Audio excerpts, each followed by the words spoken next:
How's it going, chat? Welcome back to my daily streams for the entire month of January. Got off to a great start. Now, there is a content warning. If you are triggered by trauma or ideation, that's right. If the idea of thinking triggers you, then you should probably leave right now, because we're about to learn the story. And I promised this yesterday of YouTube's most pathetic beggar. This guy is wild. He came across the old desk. This man is about to go on it's a 40-minute video. He spends the first 30 minutes just rambling, basically. And then the real part of the video happens here. The time that I felt worthless. This is holy shit, this is a good mine. This is a gold mine, I should say. He talks about how if you unsubscribe from his Patreon, then you are a financial abuser. It's quite wild. And I think we're going to have a bit of fun. But before we get started, where is it? I can't see it. Hold on a second. Where'd it go? Where's my... Well, TV Junkie said wiggle wiggle with a 2 Canadian. For some reason, it disappeared from my StreamYard. But yes, there's a trigger warning for soy face. I'll give you a bit of a preview, but then we're gonna have to go back. We have to go back. That's what we do, and then see what he's talking about in this part about YouTube criticism. And this video is called "Addicted to Outrage," and it's why the internet hate machine is just there to make you angry for content. They just want you to get angry all the time because anger is so profitable. So let's see what he says. Oh wait, I'm not muted the screen. All right, let's see. Oh, and I was doing some preview work on 1.5 there. There we go. Share many of my opinions about a variety of things. Understandably, I've been met with some opposition. Because of this, I've had to deal with situations in which people have cherry-picked statements to criticize or recontextualize them in order to make them seem far worse than... Sounds like people are not giving a fair shake. Now, it's really funny here is... let me see. Let's go back for just a second. Hold on. Not go back, but... Do not begrudge them for that. For smaller creators, look at this part. This part's the best. But holy shit, this is the best part. Creator. Some people also just stop and... Oh, I have to go back a bit. Sorry. Hold on. One thing for them to change all that. Things that in my and other people's opinions aren't inflammatory. That in my... told me how they admire me and my work because I've said something very coping. And on multiple occasions, Patreon, I said in a video, creators have access to exit surveys on Patreon where donors state the reason why they're stopping. And on multiple occasions, I've had people say, sometimes in very cruel ways, how they're pulling their support because I've said something that they didn't. It's financial abuse. You can't do that. You can't do that, chat. Look, we'll have to go back and go through the whole thing. You don't know. Yeah, this is some fresh meat we've got here. We've got some new content. X-Skimmers, new member, welcome back. I haven't seen you in a while. Good to see you. Be sure to like the stream. All right, so we'll go back and this guy's pretty funny. He's also got another video that we might check out later that is called "This Job Sucks. Being a YouTuber is Hell." I think that one's going to be pretty good as well. But we'll go back. We're going to see what he's angry about. He's addicted to rage. Let's see what's the addiction to rage is on the channel Salari. Beginning. Guess who's having to use a cold pack for a bit because I had a bit of an accident with the camera equipment. I haven't seen this part. Oh no, he hurt his finger setting up his camera. Oh no. To say it ain't so. It's the worst day ever. Oh my goodness. Look who, like, the thing is, you can put these sort of things into a video. You know, sometimes it's like a little bit endearing. Like you put in like a little bit of an oopsie daisy or something, you know, because this isn't a live stream. This is a pre-rendered video. He chose every single content that goes in here. And he's like, you know what? The first second of my content, I want the audience to know that I damaged my hand trying to set up my own camera. Look, I think maybe you're not cut out for this dangerous profession known as YouTubing. All right, let's see where he goes from this. That'd be me. Oh, my poor fingy. Poor fingy. Salari. Oh my goodness. This is funny because he has no salary. It's a bit of a cute little name there. You know what I like? Oh, look at that. Straight into an ad. You can tell it's an ad because it's completely different. It looks like he didn't even pre-rent, like he didn't even make a new ad. Although I do appreciate his got a little seal here. Oh no, look at the keyboard. Oh, sorry, chat. I was gonna skip the ad. Oh my goodness. Oh my goodness. Hold on. Get out the crime lab. Let's see what we got here. Enhance. Show me sector 5. Wait a minute. That's a very interesting color scheme on this keyboard. I don't know. It sounds familiar. Where have I seen this before? I just saw something that was very similar to that. Where was it? Let me see. Let me see. Now, where was it? Where was it? Does this color scheme remind you of anything, chat? Where is it? Come on. Here we go. On an unrelated but similar topic. It reminds me a little bit of this. Of this. What do we got here? Look at that. Look at that. What's that? That's for later. That's for later, chat. But we'll continue now. But I do like his little owl under his thing. That's kind of cute. Like recently, I learned that dogs have wet noses because it helps keep them cool. All right. So that, like, I have to say though that starting your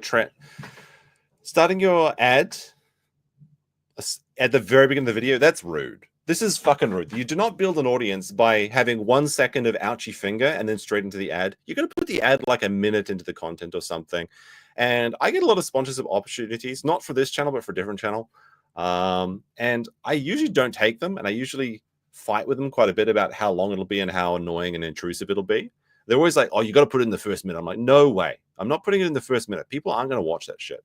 I'll be like, it's going to be halfway through the video or something. But anyway, so he starts off with hurting his finger. It goes into an ad. But we'll skip past this ad. Because he's just talking about Skillshare.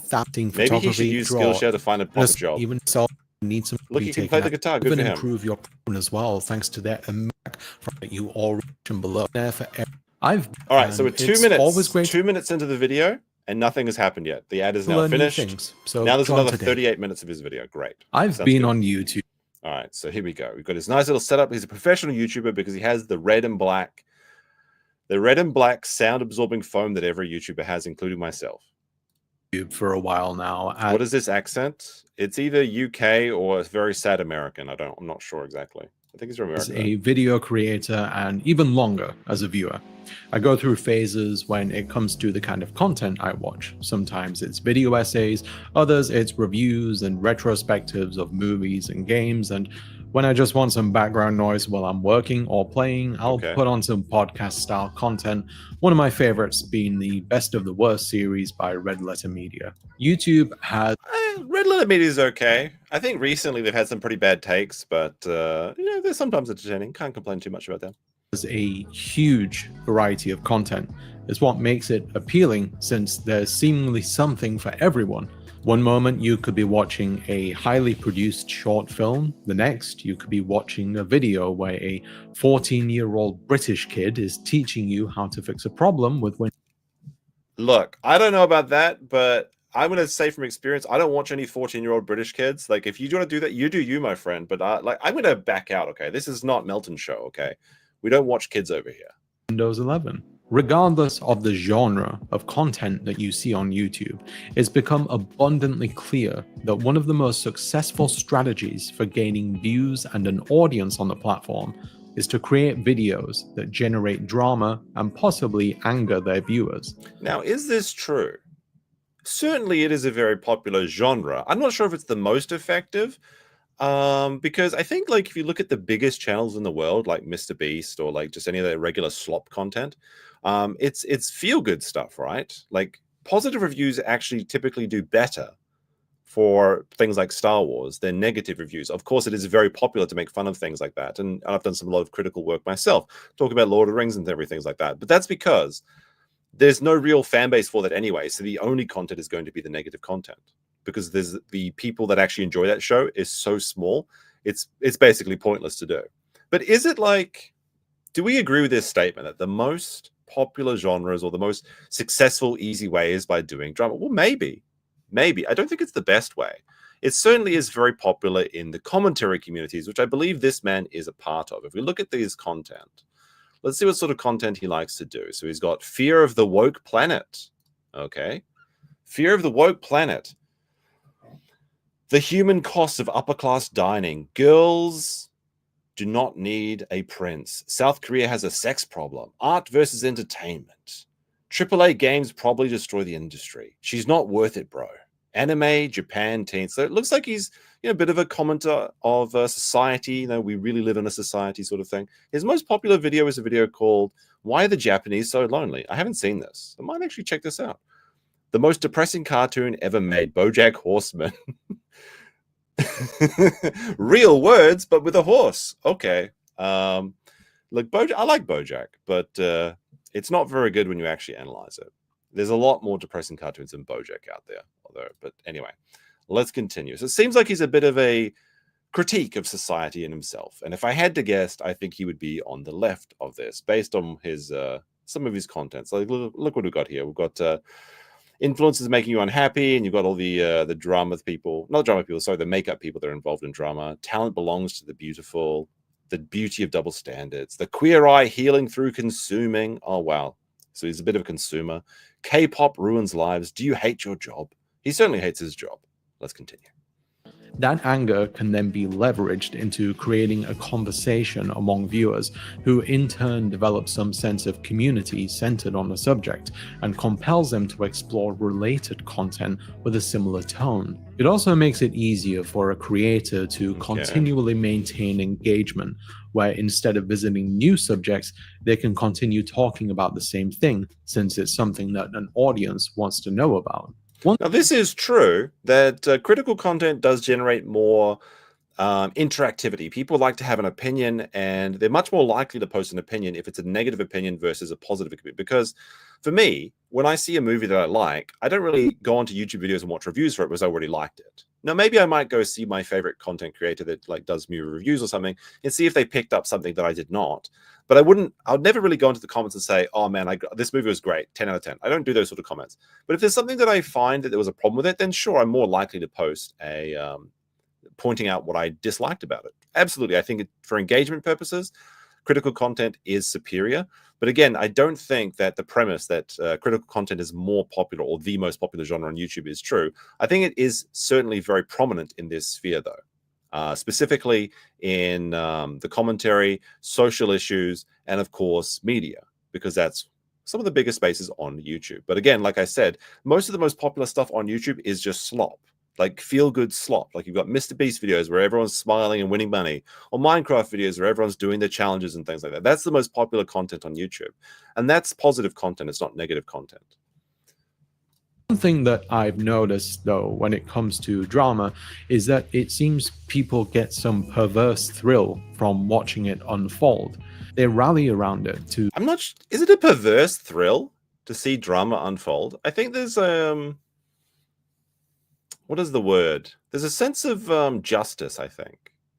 When you see someone do something bad and they suffer from it, then you feel a bit of joy because you feel like everything is right in the world. Is that a perverse thing or is that a natural thing? I feel like that's a natural response to these sort of things. It's Schadenfreude, certainly, but I think it goes larger than that. I think there's definitely a point of seeing like the word just makes sense. Belief in a... Well, there you go. Aiden Paladin says, belief in a just world effect. That's a better way. That's much more eloquent than what I was saying. But yes, that's what I believe it is. To be a part of something, to theorize what's happening behind the scenes and explore the psychology of it. We've always had this interest, though. I mean, it's why reality TV... Hold on a second. Something. Just give me a second. To theorize what's happening behind the scenes and explore the psychology of it. We've always had this interest, though. I mean, it's why reality TV... Okay, I thought I saw something I didn't see. Never mind. Is so successful, even if most things in it are carefully choreographed by producers and editors. Let's look at the Borderlands movie as an example, based on a video game. Why would you use the Borderlands as an example?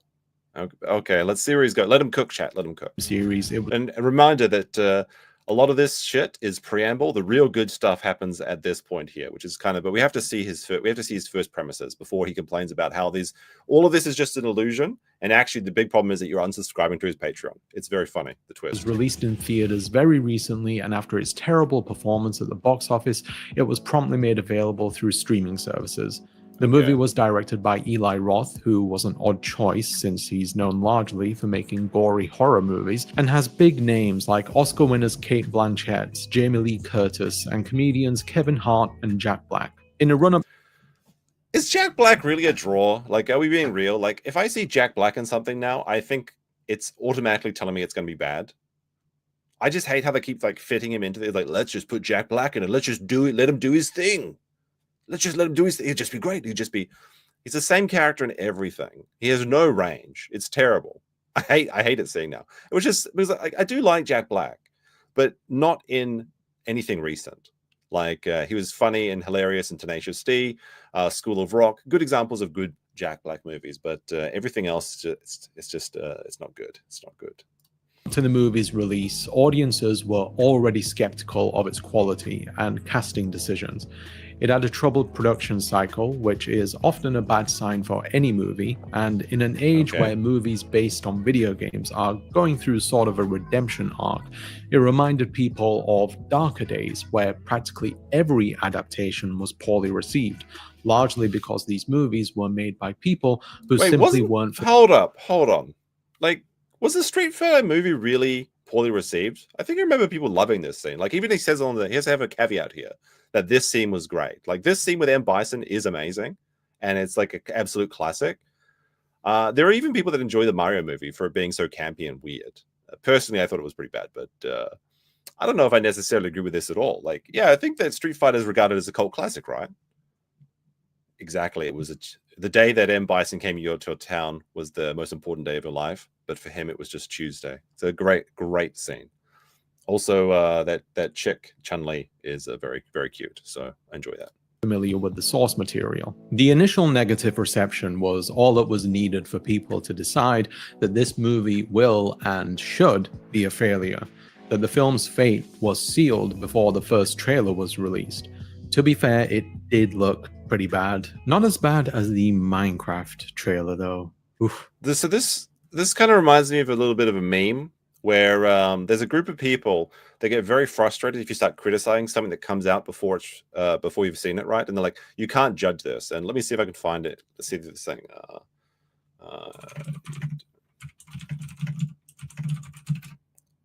If I can find this meme, that'll be perfectly explain what I want to say. But basically, what it is okay. Well, I can't find it, but what happens is there's basically a guy in a restaurant, and he's got a pile of shit on a plate, and it's like, I don't want to eat this shit. And he's like, how can you judge it's being shit? You haven't even tried it yet. At a certain degree, you can tell that something's going to be terrible before you get into it, right? Now, there have been examples of movies that look like they're going to be crap, but actually turn out to be pretty good. I think the Sonic movie was probably a good example of that. It actually was like a surprise twist. Now, it did go through a lot of criticism in the early starts with the poor design of Sonic, of course, ugly Sonic. And if you ever saw the Chip and Dale movie, that's actually pretty funny too. They reference that as well. So did that criticism of the movie improve it? Absolutely. Movie 34. I don't know what that is. Item 69, though, says, he's wrong. How many times have critics hated a movie, but it was a commercial success, e.g. Joker? True. Very true. I think he's talking more about the audience, though, because the critics are, they're more important than us. They're like real people. We're just like the plebeians that don't have the right opinions. He's here to tell us what the right opinion is. I'm Steve. This is the Jack Black that I don't like. Just when it's just like, let's just throw Jack Black in there and doing the same character he does every movie. This is a blight on movies recently. I'm not even a fan of Minecraft, and I can tell that's not good. In the lead up to the film's release, people basically sat and waited for their expectations to be fulfilled. They'd have discussions on Reddit about why it's going to fail, what they could have done to make it better, and shared memes about why the movie they haven't seen yet is bad.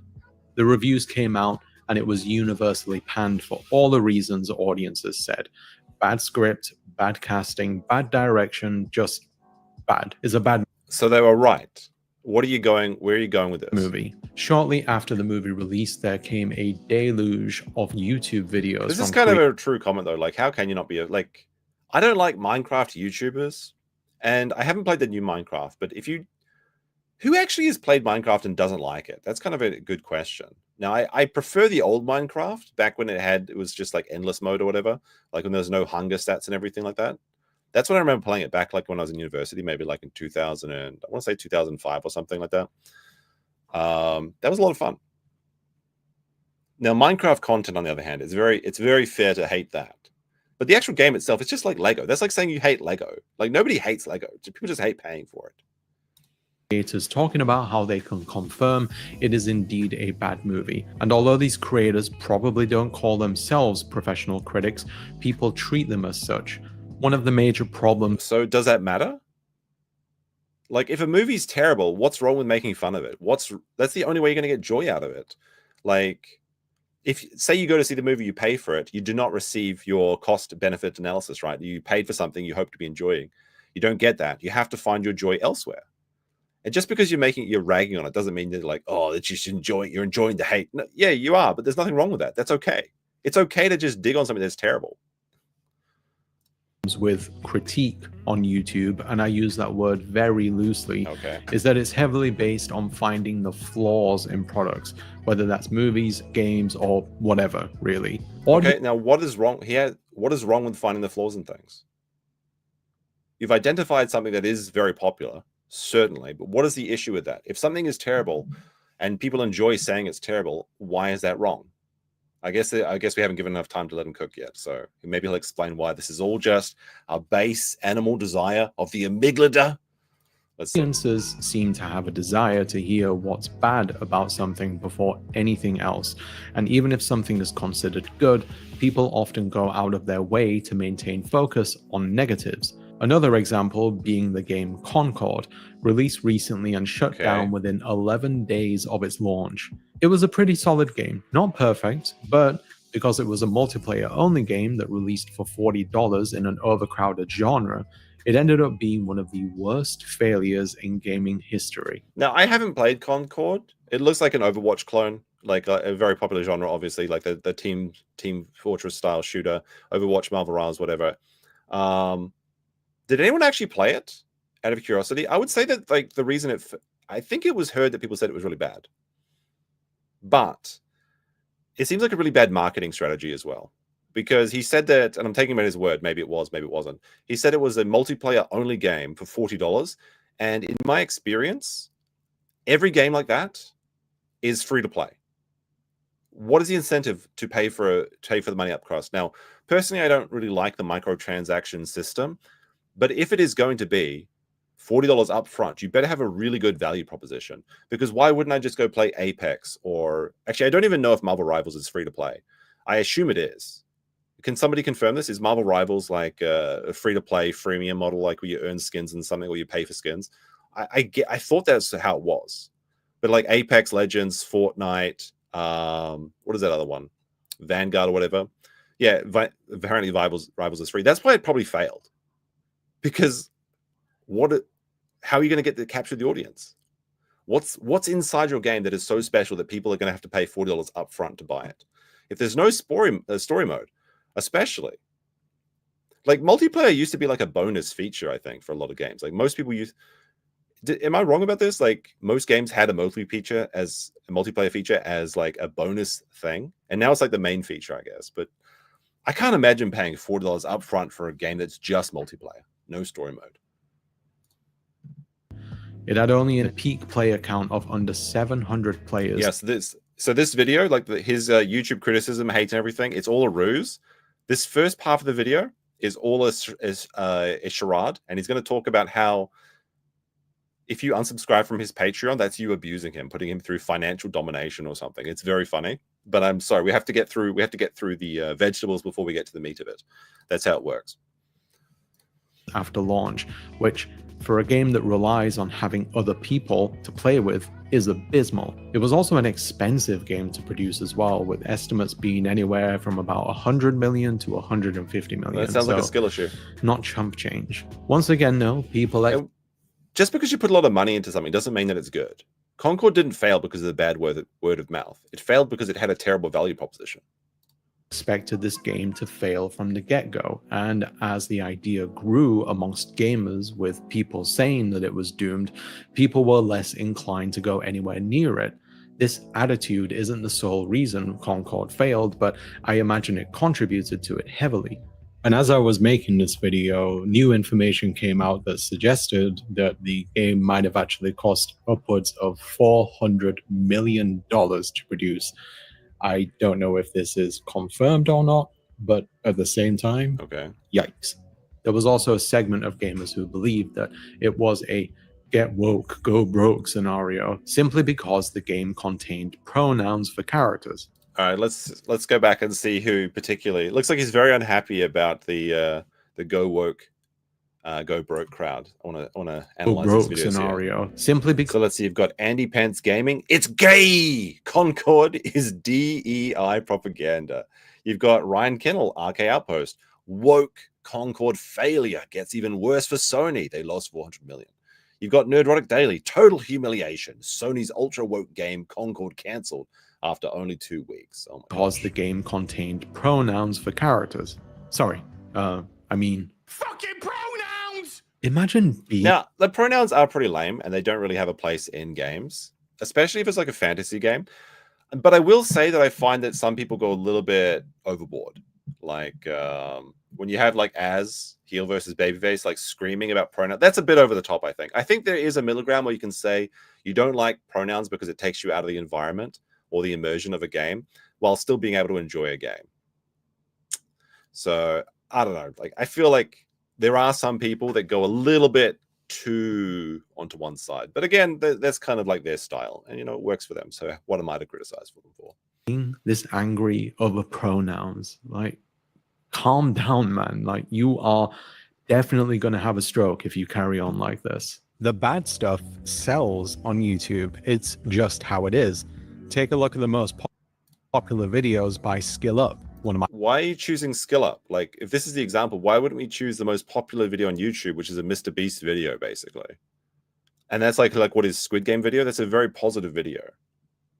When I say positive, I mean like emotionally wise, right? You can have your own opinions about Mr. Beast, but it's not like he doesn't make content that like revels in people's failures and things like that. So this is a weird choice because this is only 1 million subscribers as well. Like in the grand scheme of things, 1 million subscribers isn't that many. That's kind of like we consider that a large channel, but it's really not. So he just picks one channel arbitrarily and it's like, look at the Skill Up. This one does negative content. That proves my point right. My favorite video game review channels. When you filter it by its most popular videos, it's mostly games that either had overwhelmingly negative reception like Fallout 76 on release, or games that were mired in controversy like The Day Before. Ralph, the channel's owner, acknowledges this trend, and although he has many videos that celebrate games, he doesn't deny that the negative stuff is what gets more clicks. I'm not criticizing him for this, since people have the right to know whether something is bad.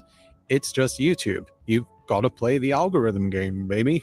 It happens. You don't have to play the algorithm game. You choose to play the algorithm game. Some people upload videos just for passion projects. Some people, I would say the majority probably upload for monetary reasons, of course. I'm not going to pretend that doesn't happen. But a lot of people just like upload stuff like Grandma's Picnic or this is like something cool I did in a video game. You don't have to chase the algorithm. People definitely get into like being like meta slaves. And I've talked about this previously. And that's when you're following like the YouTube meta or the Twitch meta. And that's like basically the easiest path to success. And people certainly do that. But I guess he's going to talk about why his channel he's trapped. He's trapped in this endless treadmill of content creation.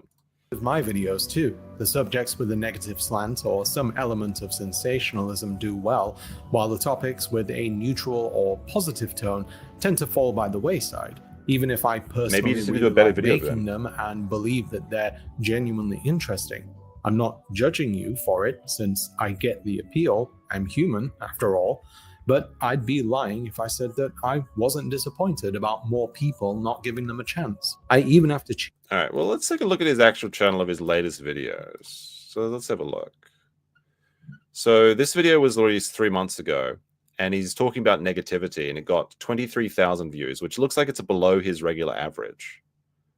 This video did really well. The Bear and the Menu, The Human Cost of Upper Class Dining. The Menu is a good movie, though. That's a really good movie if you haven't seen it. Let's see if I can... It's kind of hard to determine whether these are positive or negative. It looks like they're overwhelmingly negative, though.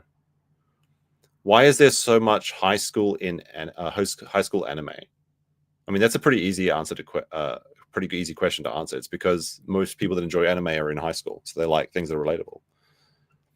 Let me see. Fear of the Woke Planet, 57K. I mean, I don't see any standout. Like, there's no real standouts. Looks like he ranges anywhere from 23,000 to 50,000 Let's say there's an outlier here for Hassan versus Destiny. That's a kind of like a trending topic, of course. Prison masculinity is a prison. Okay, so I guess this could be a negative video.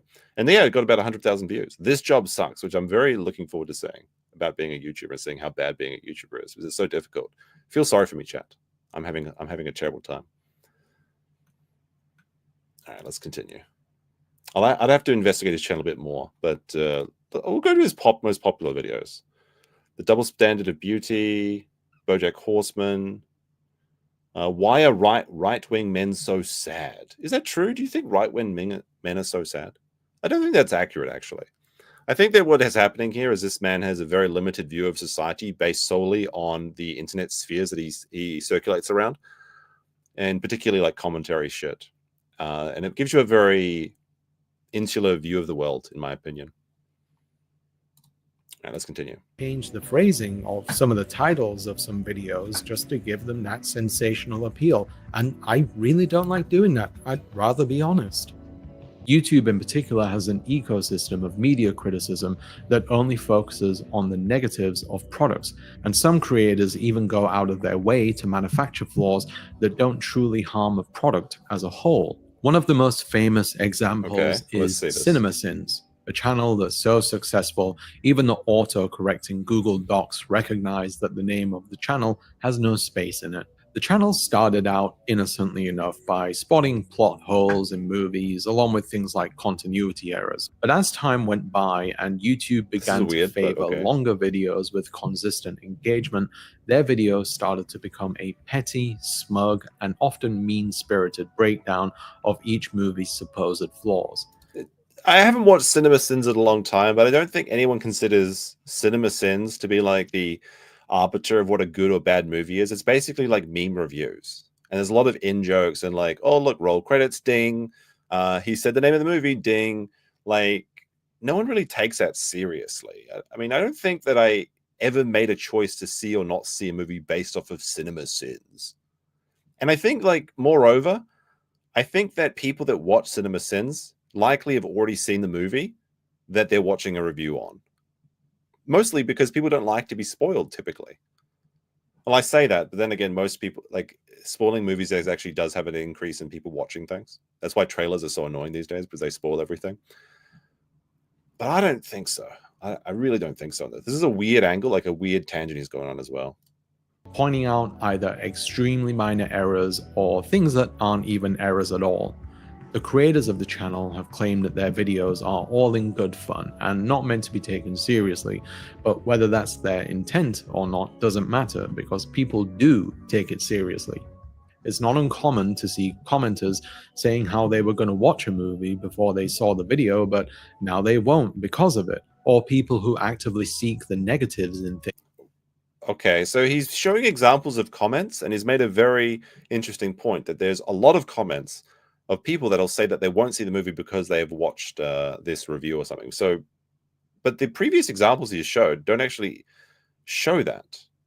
So he's just shared one that says, "Can I say since I subbed, I have been cinema-sinning every movie I've watched?" This is actually counter to what his point is, because this person actively goes out and watches movies so that he can come back and then watch the cinema sin of it and have a giggle with them. So I'm not sure what he's not doing a very good job of trying to prove his point here, is what I'm saying. Looking for some form of affirmation from a notable person who agrees with them. For all these commenters know, they might actually love a movie that CinemaSins tears down, but they'll never know because some guy on the internet who frequently complains that women actors aren't doing lap dances in a movie convinced them that it's not worth their time. Negativity. Why didn't he show any examples of that? He's made a statement. He hasn't proven it, and you just have to trust. It's just trust me, bro. At this point, I hope he backs this up. Drama and anger are all forms of entertainment, though, and many people may not even realize that they actively seek it out. Content that has a negative tone often has a sense of importance and truth to it. It's seen as something that's almost salacious, and that by knowing it, then you'll be part of a vital conversation, even if that... I might agree with this statement, that like joining in to like rib something that you found particularly bad, feels like you're part of an in-group and a bit salacious, sure, I can kind of agree with that. That's certainly the appeal, I would say. Now, why is that bad, though? Especially if something is bad. If I go out and spend my hard-earned money to go watch a movie and I feel betrayed because the movie was shit or they marketed in such a way that is basically false advertising, why shouldn't I feel justified in trying to redeem some of my value by enjoying it in the only way that is now available to me, which is tearing it down or enjoying the content of people pointing out why it's bad? I don't see that being wrong at all.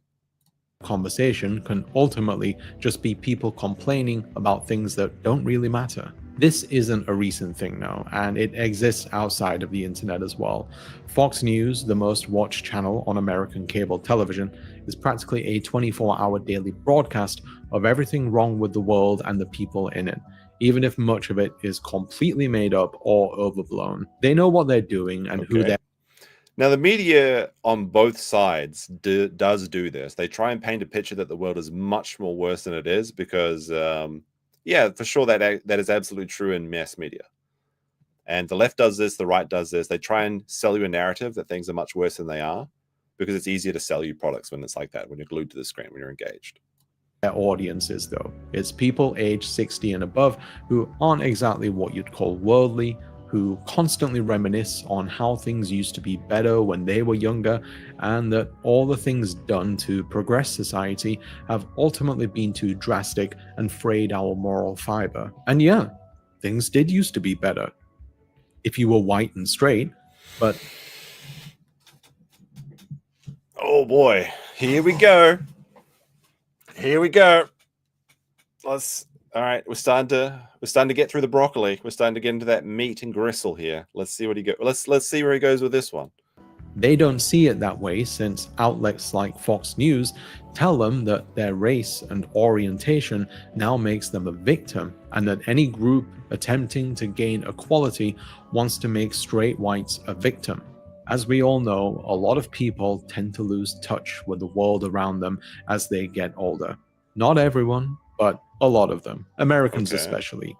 Travel is a great way to broaden your horizons and learn about different cultures, but... Now, I agree with this. I think that travel is good for broadening the mind. Now, is it going to be like a Trivago ad? Is it going to sneak in a second ad? I hope not, but let's see. A lot of Americans don't do that. Only 43% of Americans actually have passports, and more younger people... All right. Now, this is something that I've seen quite a bit. But first, who are the country's passport holders? Among Americans, 43% have a passport, while 52% do not. Now, that sounds pretty interesting. Wow, Americans must not like traveling. Now, I want to check, actually.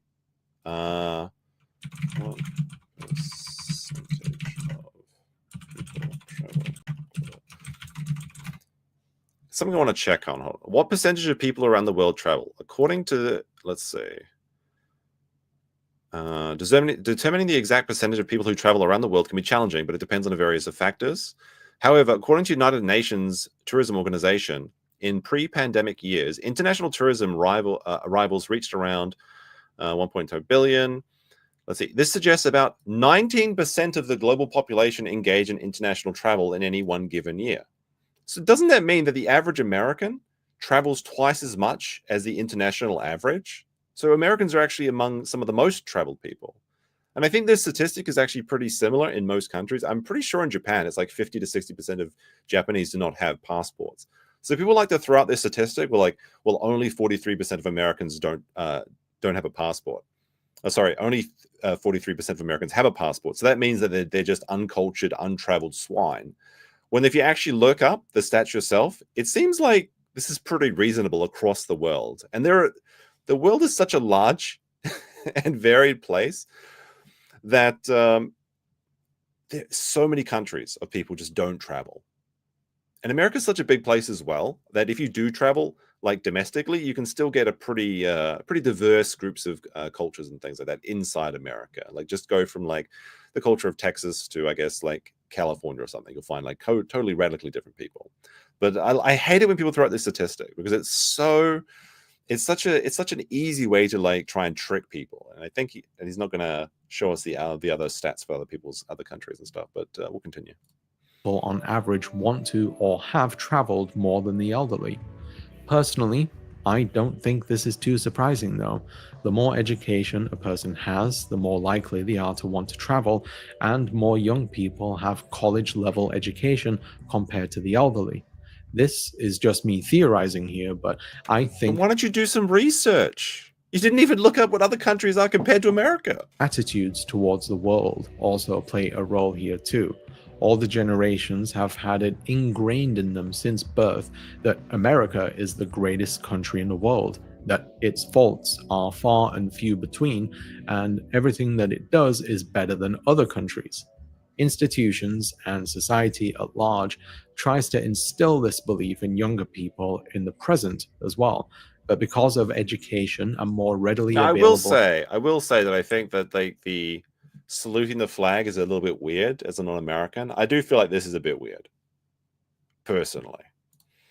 In the present as well, but because of education and more readily available information, they've become accustomed to being more critical of their country. And because of our greater connectivity with other countries, it's easier to get an insight into how governments outside of America operate. It's made them realize how things like higher education loans and private healthcare are completely broken systems, all the while they're hearing excuses from America's defenders about how it has to be this way because it's what makes them the best. People don't like having their truths challenged, though, and it doesn't help when that is true. People get very upset when you try and tell them that they're wrong. I wonder if he's going to be upset when we challenge his ideas towards the this part of the video where he starts telling you about his trigger warnings that include... I should warn you again, trigger warning for this video. His trigger warning is trauma and ideation. So if you're offended by thinking, this video is going to be very offensive to you. People, news outlets, etc. try to uphold these truths, no matter how damaging they might be. Networks like Fox News, Republican politicians, and online mouthpieces affirm these ideas through the possibility of things getting even worse than they already are, that it's better to maintain the status quo, which is easier to invest in when you're someone that the status quo favors. There's been multiple occasions where I delicately tried to explain to America's defenders how other countries, including my own, do things better.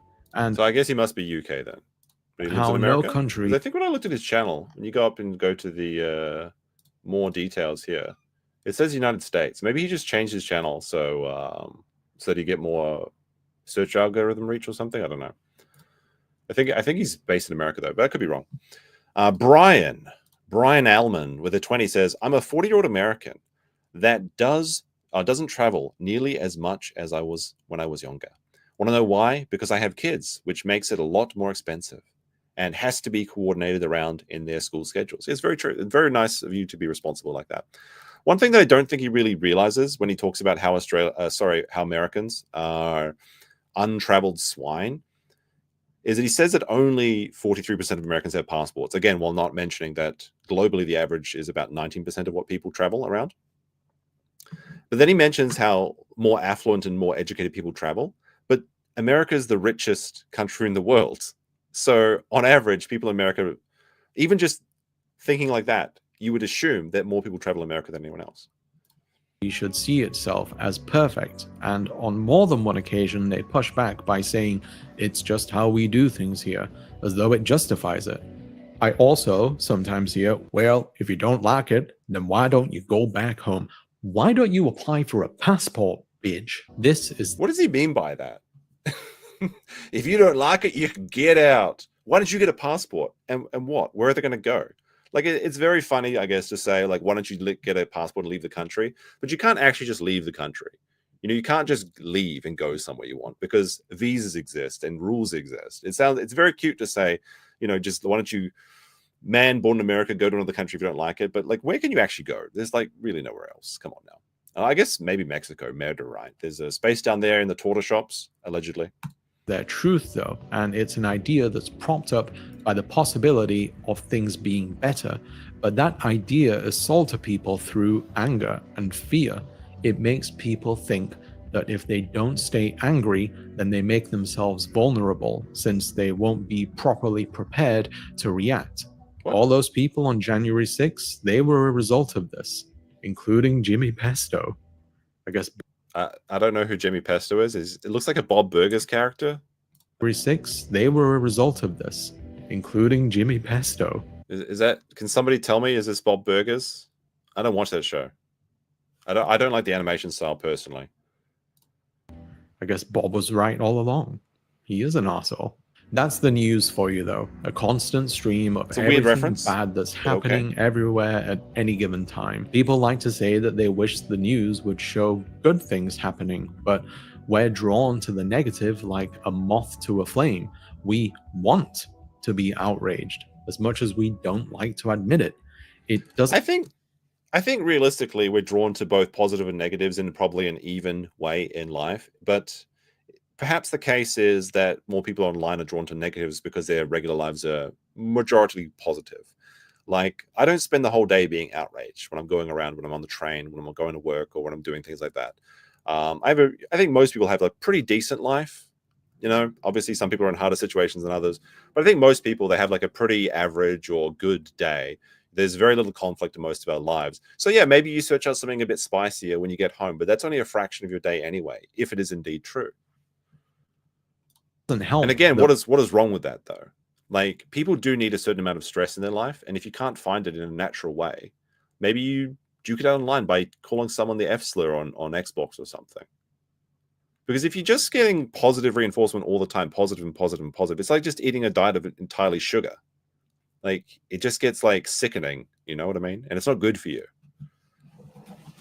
Most of the news that we consume on TV, online, and elsewhere is funded by advertisers, so there's a financial incentive to keep you looking. News anchors can tell you about a war that's happening and try to sell you prescription drugs between the segments. Social media operates on a similar model. Platforms like Twitter, Facebook, and YouTube use algorithms designed to keep users engaged by steering them towards outrage-inducing content.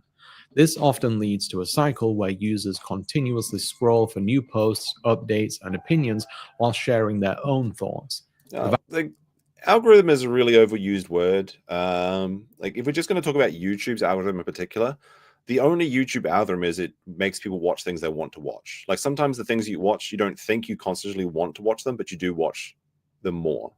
Like, there's videos that get recommended to you, you wouldn't really seek out, but you just do watch. So when people think of the algorithm, it sounds like some sort of spooky basic like computer that's like conspiring to make you a certain way or watch all these different things. So basically it's just like, well, here's the content you want to sit down and watch, and like, yeah, I'll enjoy that, sure, thanks. Now there is a lot of attention grabbers recently in a lot of short form content that is very interesting, I suppose, the effect it's having on the mind. And people are saying that attention spans are decreasing because of that. Is that the case? Maybe, maybe not.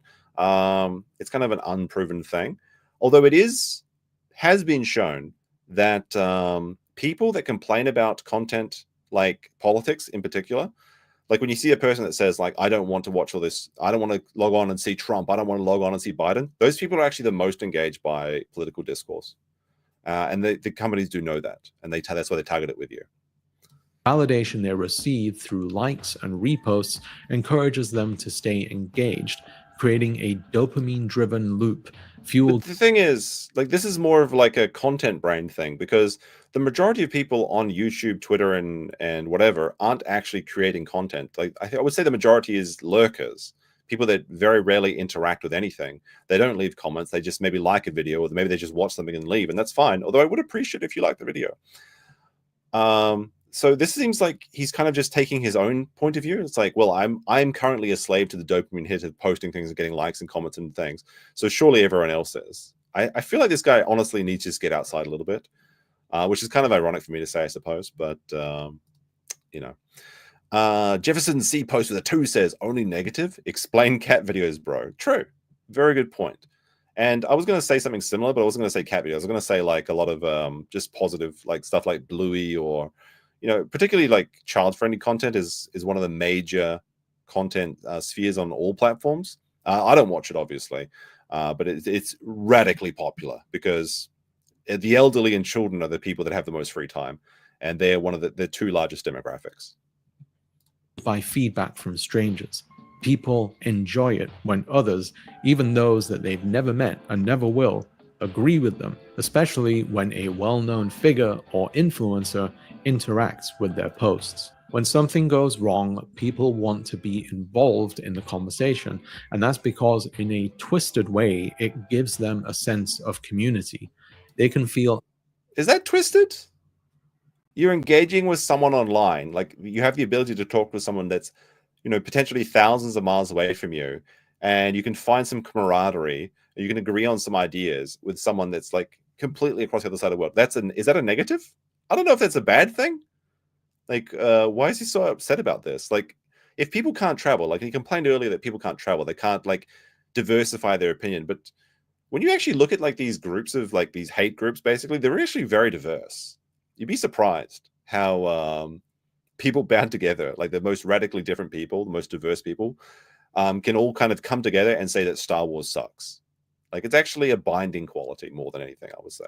Affirmation from the invisible crowd that exists in online spaces. They can feel as though that what they're saying matters in important situations, and that their opinion is valuable, even though it ultimately doesn't change anything. And believe me, I'm really not trying to be cynical here.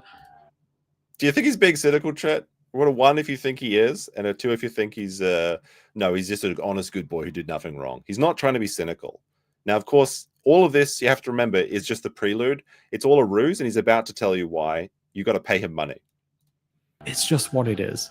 If it is what it is. You said the word. A shooting, and someone makes a post with an emotional appeal to stop them from happening again, which gets thousands of engagements, it feels meaningful to the people involved, but it doesn't change anything. That's just social media for you, though. It makes the things said that exist within a vacuum feel like they have an impact on the real world. All right. So if it's true that they have no effect on anything, why are you complaining about it? What is the issue? If people posting negative content or consuming negative content have no effect on the world and it has no effect on life, then why do you care about it? Who gives a shit? Why is it so important to talk about if it doesn't have an effect? Why do we go out of And like, this is completely contrary to his point anyway, because in the beginning of the video, he was saying how Concord and movies were getting cancelled because people were putting negative comments about them before they were released. So which way is it, my friend? Does it have an effect? Is it important, or does it not have an effect and it's not important? Pick a lane, my friend. Pick a lane. Way to be angry at things. We spend our entire lives pursuing happiness, and we're told that it's the most important thing to have, yet all of us can't seem to resist the allure of anger and outrage.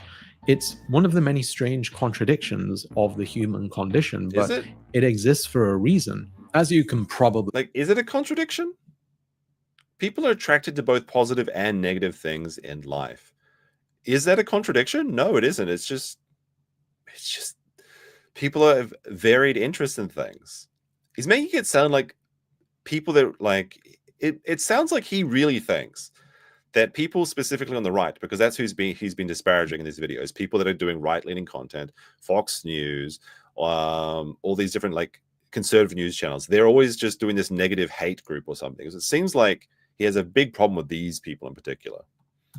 Guess anger is a product of human evolution. It's a response in our brain, specifically our amygdala, that triggers whenever something is seen as unjust or unfavorable compared to a preferred outcome. It's a survival mechanism that helps you react to your environment, and it's the same part of you that just made you open your Discord after hearing that ping. I didn't do that.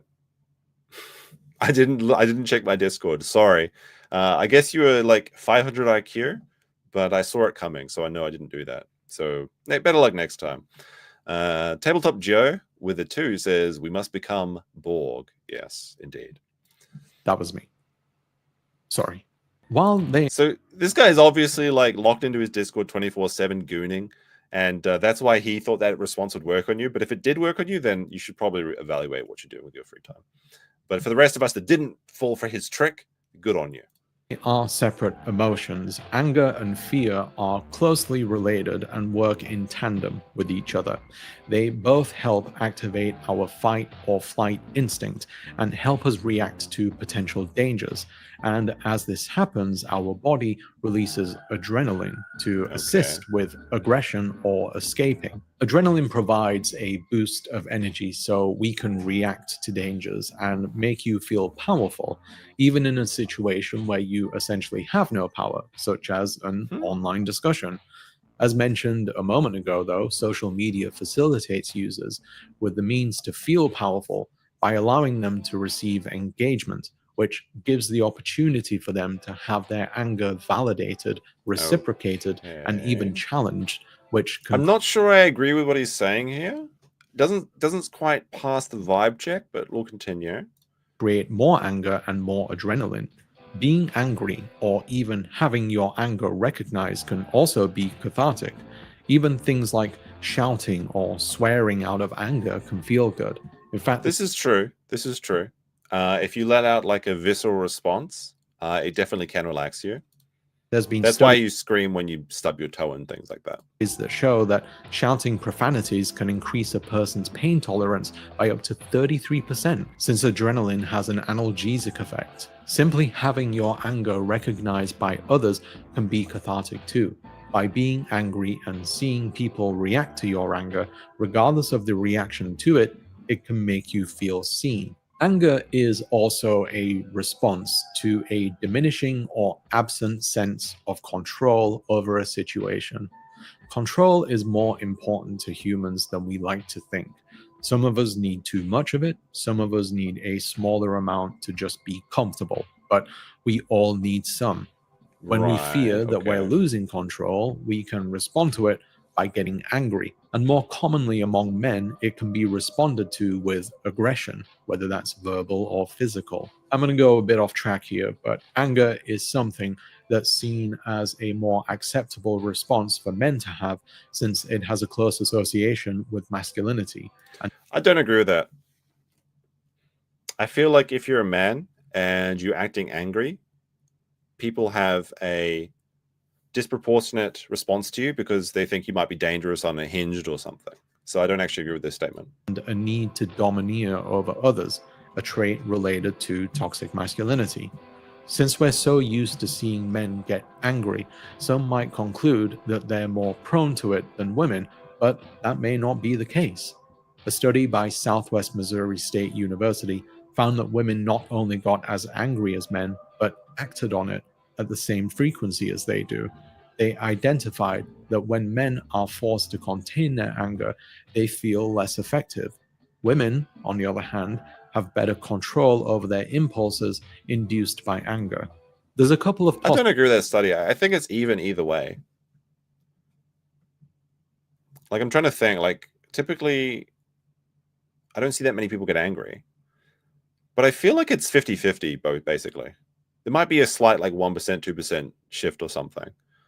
But this just seems like it's just like a man bad sort of statement. Man bad, woman strong sort of statement. Possible factors that explain this. One study showed that even though men and women have similarly sized amygdalas, women have a much larger orbital frontal cortex, which is the part of the brain that regulates aggressive impulses. Whoa, can he say this? That men and women have different physiology? This is like risky topic for him. I don't know about that. Are you saying there's a difference between the male and female brain? Ooh, this might be risky in your sphere, my friend. Kurungal with a 10 Ron. What is that? I don't know what Ron are. This video on loop in hell. Don't worry, it gets a lot better and it's going to get a lot funnier in just a few minutes. We have to go through all of this so we can understand his frame of mind. Trust me, there's a payoff coming. The other, and perhaps more likely reason, is that in general, society conditions women to believe that it's important to keep their anger under control, and that expressions of anger Again, I don't agree with this at all. I think that it's more or less 50-50 both ways. I remember being a child, many times people told me I had to keep my emotions in check, my anger in check, and you get a bad reaction if you have a tantrum, or if you get angry, if you act out. Like, am I wrong here? Again, I think that if anything, I think that men had less ability to display their emotions. Because, like, I mean, again, this is my own bias and my own opinion, but I feel like when a girl was crying when I was younger, or when I was like, a child or whatever, that they would have a lot of leeway to let out their emotions and just give them their time because they're upset or something. But if you're a man, you get just told to, like, oh, you got to stop it, toughen up, crying won't solve your problem, sort of things. So again, I don't really agree with that. Like, men had more ability to embrace their dark emotions. I just don't agree with that at all. Again, that is my bias, though. Exclusive to men. They're taught that women need to be calm and collected at all times, and it's something necessary to retain order, whilst men are permitted to sow chaos. In online spaces where this just simply isn't true. Men just can't go out and cause chaos. Like, that's when you get disciplined. That's when you get hit. That's when you get, like, taken into detention or whatever. If you're a loose cannon as a man, society acts very quickly against you. People are afforded some level. What guy does this guy live in? Well, he's going to talk about that. He can't work a real job because it's much too stressful. That's why you got to pay him money, as he'll be telling you in just a second. Of anonymity and able to cultivate an identity from scratch, it's possible to express anger in a wider variety of ways compared to an in-person interaction. It could be video content, pictures, memes, comments, tweets, and so forth, but the restrictions imposed upon us by society are far looser online, which means that we're able to potentially be more aggressive, possibly to or more honest, or more caring. The freedom of anonymity is something that I think is very important and what makes the internet special. Because, like, let's say you do have a man that's been conditioned in these harsh environments to be like, he's got to be a toxic man. Like, in an anonymous environment, he has the ability to express maybe the more softer emotions that he might have. So, yeah, maybe people can act more aggressive online. You certainly hear a lot of flaming online, sure, in video games in particular. But that doesn't mean that people don't get to express the other parts of their psyche as well. I think he's completely glossing over the benefit of this. And I have my criticism of the internet as well. One issue with the internet is definitely that it allows for curation of friends, which is a growing issue that something that I didn't have to deal with very much when I was a child, is that I was part of that last generation that had to negotiate with your neighborhood. If you wanted to, play games as a kid, you'd go out, you'd find the neighbor kids, and then you would all have to find a game that you all wanted to play. And if you didn't want to play what everyone else wanted to play, you had to go home and be alone. These days, one of the things the internet allows is that you can curate your friends. If you can't find a friend that likes Minecraft or that likes Fortnite, you just go into a new Discord and you find a new group of people. That is one issue that I'm kind of curious about what's going to affect the new group of children growing up. And we're starting to see it, I guess, now in society now, which is kind of weird. So you think about it like people born in 2004 in America can drink now. That's kind of scary.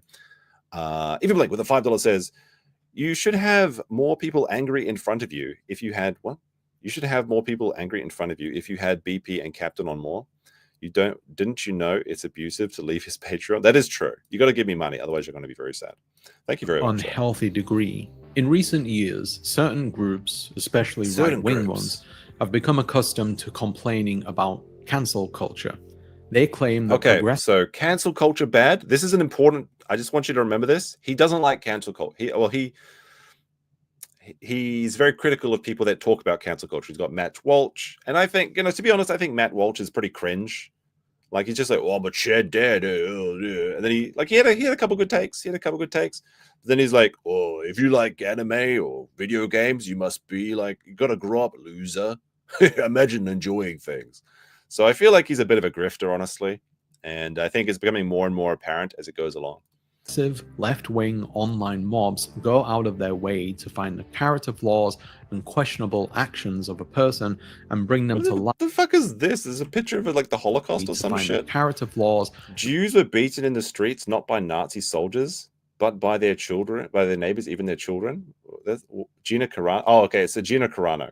So I guess it's because they're talking about Gina Carano. She was cancelled. That's a weird thing to put in here, but okay. And questionable actions of a person and bring them to light in order to ruin their reputation.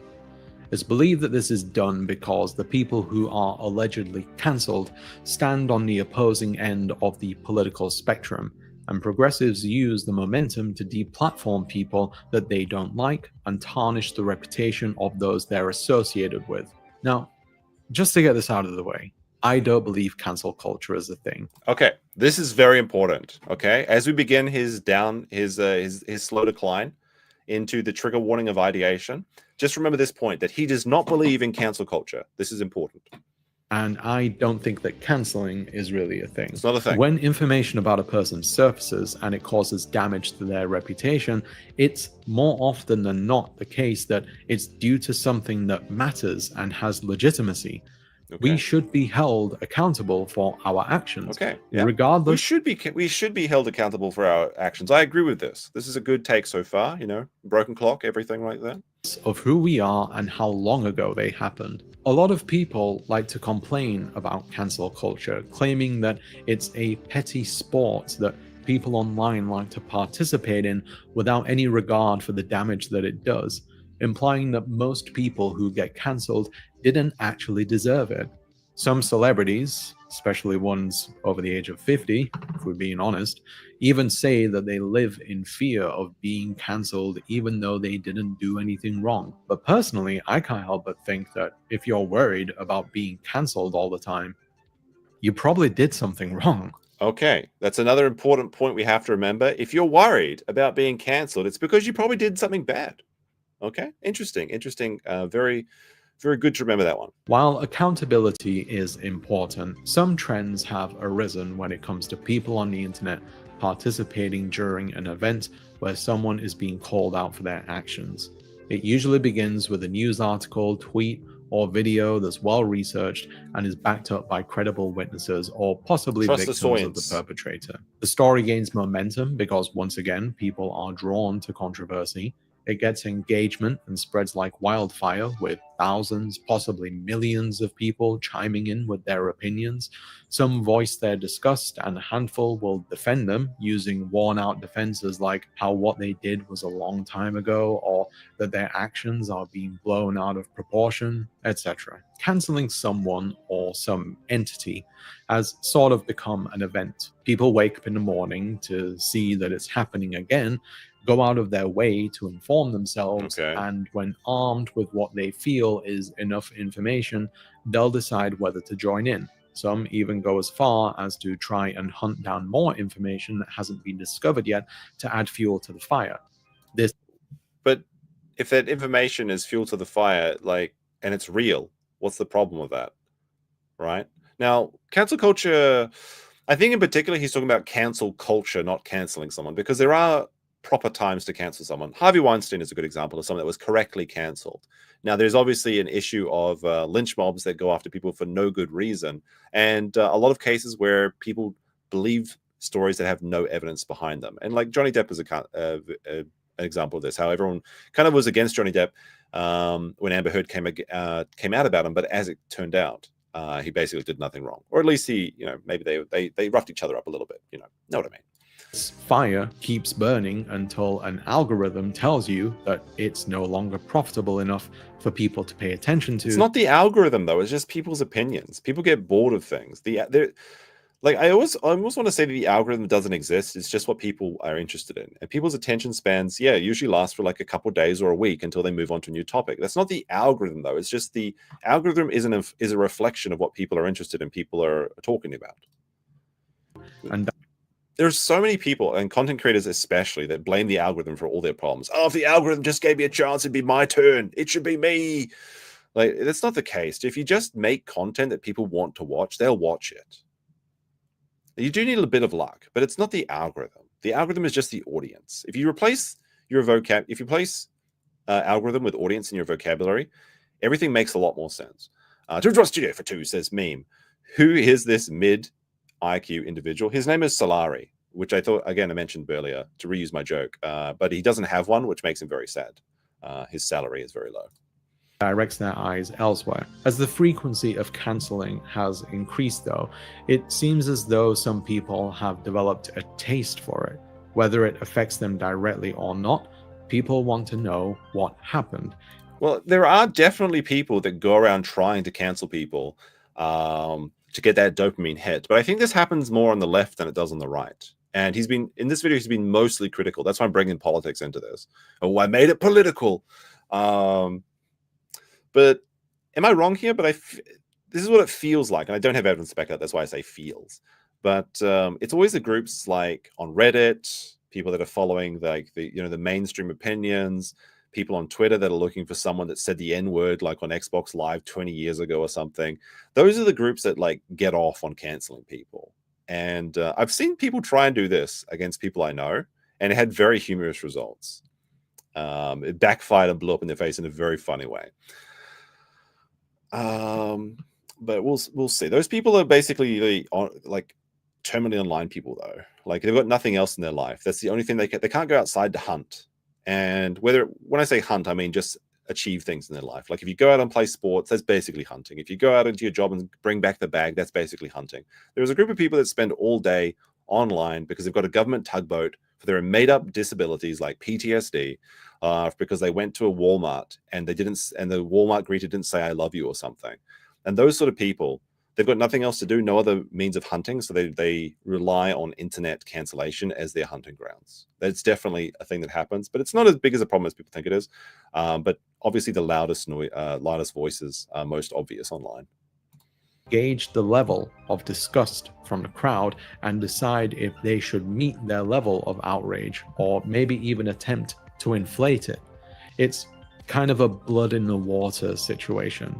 People have become drawn to it because if they join in, they can be validated by others for being angry. The collective can feel powerful since they're being recognized by the world at large, with every single voice feeling important, capable of painting the public's perception of a person or entity. I'll definitely say that is an effect, though. Like the blood in the water is really a thing.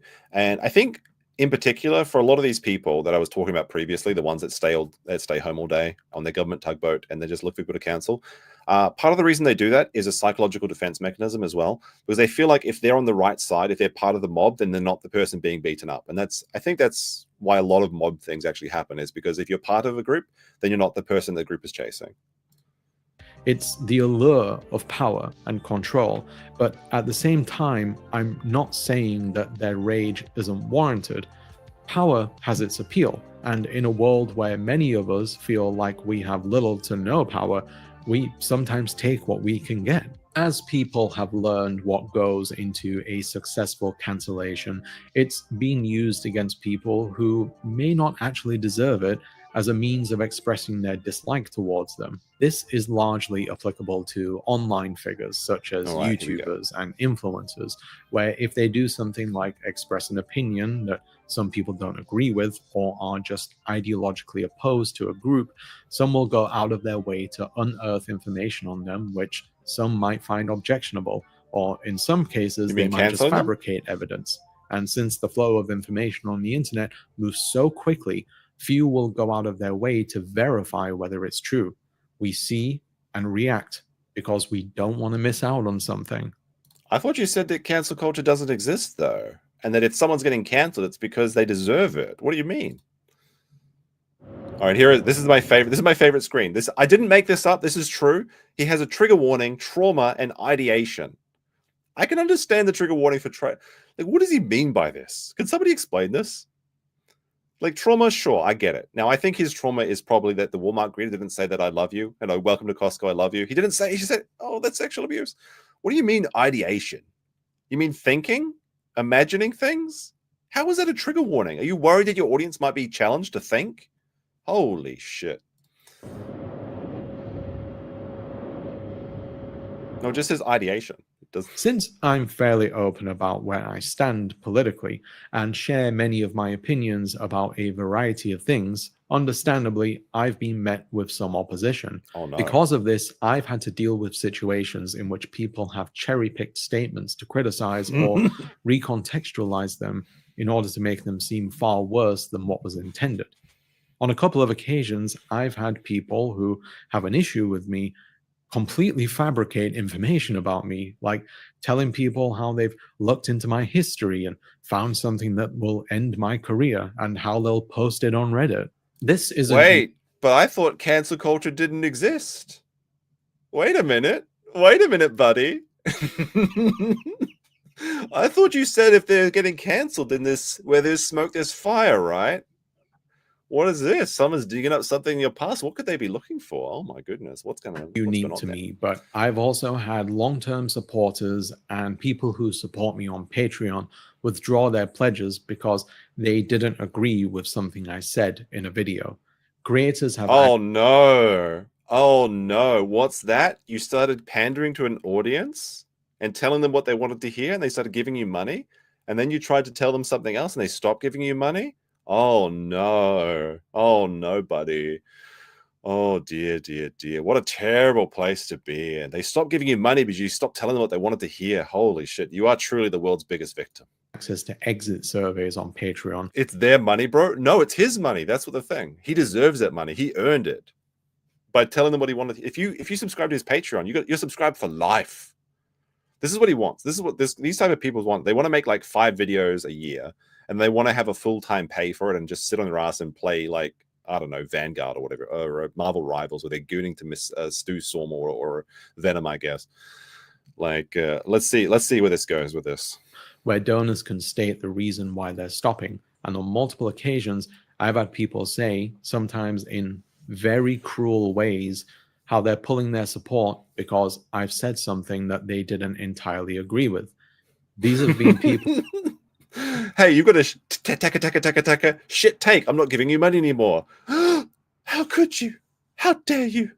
How dare you withdraw your support? People who've supported me since the beginning told me how they admire me and my work, but all it took was one thing for them to change all that. Things that I guess they didn't admire you or your work. Are you learning that, huh? Maybe you cultivated an audience that didn't care about you and they only cared about the message you were sending. Oh no. And then you revealed the cloak revealed your true personality. And then they decided to withdraw their financial support. How dare they? Oh my goodness. Those rats leaving the ship, roaching out on your career. Holy shit. My and other people's opinions aren't inflammatory, offensive, or without merit. Financial circumstances change, and not everyone can afford a monthly pledge to a content creator. Some people also just stop enjoying your content or don't have the time to watch it, and I do not begrudge them for that. For smaller creators such as myself, did you hear his voice, bro? For smaller creators, like, he's got more subscribers than me. He's 116,000 subscribers. for smaller creators like me. Oh my God. Patreon income is extremely important. Right, let's go back to it. I want to hear that again. Listen to his voice crack. I do not begrudge them for that. For smaller creators such as myself, Patreon income is extremely important. Not only is it the place where I can earn more than YouTube revenue, but it's far more stable and reliable than it. Even $1. I mean, I guess it isn't though, right? Now let's go and look at over his Patreon. He's currently making $300 a month from Patreon, with about 169 members on Salari. There you go. He's creating video essays, which is more than I make on Patreon, sure. But like, I think this has dipped down. Like when I first did this video check on this, and I added it to my list of things I wanted to review, I think he's gone down like $70. So I don't think his audience is responding well to this, which is very funny. $300 a month. Holy shit. He's going to have to move down to Merida and start buying tortas at those sort of rates. Oh dear, oh dear. Dave with a £5 says he is suffering from what he is complaining about. His feed is filled with negativity, so he sees that. This is known as the frequency illusion. Oh, very interesting. I knew of that effect, but I didn't know there was a name for it like that. Let's see. His illustrious Patreon, like $300, like just it's put the fries in the bag, bro. If the majority of your money is coming from Patreon, and this is your full-time job and it's $300 a month, it's time to put the fries in the bag. Like, come on now. Come on now. That's not a career. That's a hobby. It's fine to have a hobby. It's fine to make your video essays, but go get a real job. Come on now. Donation is worth more than 1,000 views. It's that valuable for people to use. Wait, $1 Patreon a month is worth more than 1,000 views. Yeah, I guess after 5 or 6 months, that's true. But I think he's assuming that like someone that subscribes is never going to unsubscribe unless they're also like heckin' underprivileged person that just can't afford to eat or something. It as a means to ensure that the content you create caters to their tastes and opinions identically. Why shouldn't people support what they like with their dollars? Like, that makes perfect sense. If I don't stream, if I don't put out videos, why should you donate? It makes no sense. Or if I change my opinion, then that's perfectly fine to withdraw your money. Like, obviously, I've got a big audience from the Ricada stuff. I've got a lot of people also from the interested in the video reviews I used to do from like Lord of the Rings and stuff like that. And a lot of those Lord of the Rings people, they really enjoyed those videos, but I don't produce that content currently, and they feel like, well, but not betrayed, but they feel like maybe they were sold something that they weren't really looking for, right? That's perfectly fine. They shouldn't be forced to watch my videos or give me money if they don't get what they pay for. Like, these people are going out and doing real jobs, you understand. The jobs that he's got too much PTSD to work a real job, that's why you've got to pay him, because he's married to the idea of being a YouTuber, because he's not like the rest of you normal people. He's a special person. He's a YouTuber, so he can't possibly go get a real job. Oh my goodness. The entitlement of these people really pisses me off. I with a £10 says tax free. We're almost at the goal, chat. One more super chat. We hit the goal and we go tax free. To threaten your livelihood if you step out of line is frankly appalling. Oh my goodness, chat. If you stop donating, that's appalling. You're threatening my livelihood of being a lazy YouTuber who just plays video games all day. Threaten your livelihood means to ensure that the content you create caters to their tastes and opinions identically. And to threaten your livelihood if you step out of line is frankly appalling. If I'm being more frank, holding someone's income hostage is also a form of financial abuse. If you stop being a YouTube member, that's a form of financial abuse. You're abusing me. Chat, how dare you? Oh my goodness. Like, in ancient times, like, isn't it like Roman Empire or something? The entertainers were seen as like cretins or disgusting, like slime that could be judged poorly. I'm pretty sure, right? Like, in today's society, celebrities are like, they're like gods among men. But in like ancient times, in like Roman times, it was either Roman or Greek times, like the average like play person was like, they was spat on in the street for being disgusting. Well, we got big support. Eva Blank says, the goal with $5. Thank you very much. Koya the Destroyer says, the best people I've watched on here do it as a hobby and have real life outside of it, or use their real life as a way to make money on YouTube. Yeah, that's true. And I think I'd mostly agree with that. Like, Mutaha is a good example of this, I think. He makes a lot of content on YouTube. He does very successfully, but he has his own business and everything. And I think what you're seeing there is that the people that come to YouTube and come to content creation just for money reasons, they purely pursue that, and that reduces the quality of what they're making. They stop having fun and it becomes a job, and people don't really want to watch other people do a job typically. Muzzy Skeleton with 5 says, tattoo me like one of those OnlyFans girls. We do have the tattoo stuff, but we're going to be in a different show, but I will show it a bit later on as well. They're very funny, and I've cracked the code on the Ricada tattoo. Tiny Gray with a member for 26 months. Holy shit, that's a long time. Says, I'm going to stop being a member to annoy you financially. Well, that's abuse. You can't do that. That's triggering me. And Jojo Studio for 2 says, the narcissism of this little kid. No one owes you. Very true. Very true. When you stop providing a service to someone, you don't own anything. So if you're one of the people who use that method on me or any other creator, you should know that when you're being explicit about this behavior, you're causing psychological harm to a human being. Now, I've actually had this happen, and I feel like, oh, we got the wee-woos coming past. Sorry, the psychological damage police are coming to catch me. So I have a different channel, and I have a Patreon associated with that channel. And there was a time where I didn't upload that to that channel for like 4 months, and I only had a couple Patreon supporters. But one guy unsubscribed to me, and he said in his unsubscribing message, because Patreon does do these surveys, and you do get to see what they say, which I feel like is a kind of a dick move on Patreon's thing. I feel like they should be anonymous, but it said like, hey, you stopped uploading as much as I thought you would, so I'm redacting my money. I'm like, yeah, that's fine. I don't have the time to upload as much on this channel anymore. That's perfectly reasonable. And then encourage me to make more videos and make more exclusive content. It's perfectly reasonable. It didn't give me PTSD, surprisingly, though. But there you go. Lucky Limes with the 2 Canadian says, that's it. I'm taking away your coffee money. No, I need that. Actually, I forgot to buy coffee today, so I'm going to have to go outside to get coffee tomorrow, which is very disappointing for me. And Sean de Sarcasm with member for 8 months says, shop to meme show, all I get, viewer abuse. I mean, you're abusing me, though, right? That's the way it works. Asian, and I won't mention it by name because I don't want to revisit it due to Oh my goodness. Hold on, go back. I need to hear what he's saying here.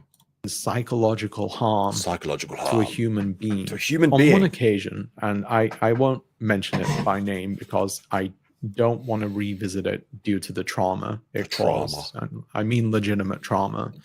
I had 20 patrons withdraw their pledge. Some who had This is the real trauma. 20 people stopped giving me money. I don't want to mention it. I don't want to mention it by name. But 20 people stopped giving me money. It was so psychologically traumatic. Holy shit. Can we make Salari a lolcow? You can't really make someone a lolcow. They have to become one of their own volition. It's very simple. When people start milking you for content, you just stop reacting badly to it. That's how you avoid being a lolcow. It's like quicksand. If you struggle, it gets worse. But I think he's well on his way to becoming a lolcow. Jojo Studio says for 5, suffer, soy child. Unbelievable. His mum upstairs must be embarrassed. Very true. See, I told you there was a bit of a wait. There was a bit of a build-up. We had to get through those vegetables, and now we're enjoying the juicy meat of this video. It's like, I know I wanted to start at the beginning. I mean, I wanted to start at the beginning of the trauma dumping, but like this, the juice is worth the squeeze in this one, guys. Come on now. Since I began my page, because I asked people to question their relationship with content creators. Mission accomplished. I asked people to question their relationship with content creators, and then 20 people unsubscribed from me. Looks like it worked. Holy shit. Oh no. Oh no. Did you get what you asked for?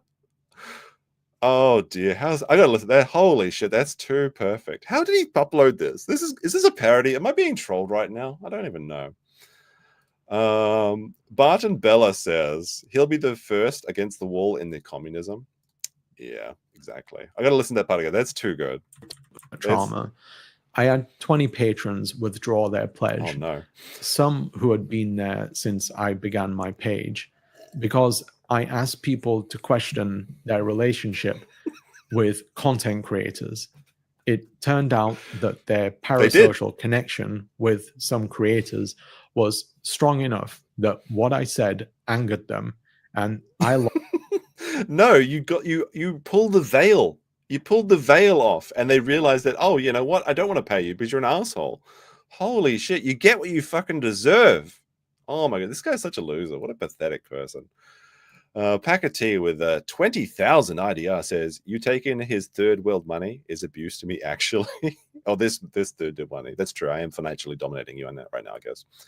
Tourist Studio 5 says, men were taken from high school to storm the Normandy beaches. They had trauma. Now we have this kid. Yeah. I think he mentions a bit how he can't do a real job. This is the only thing he can do now.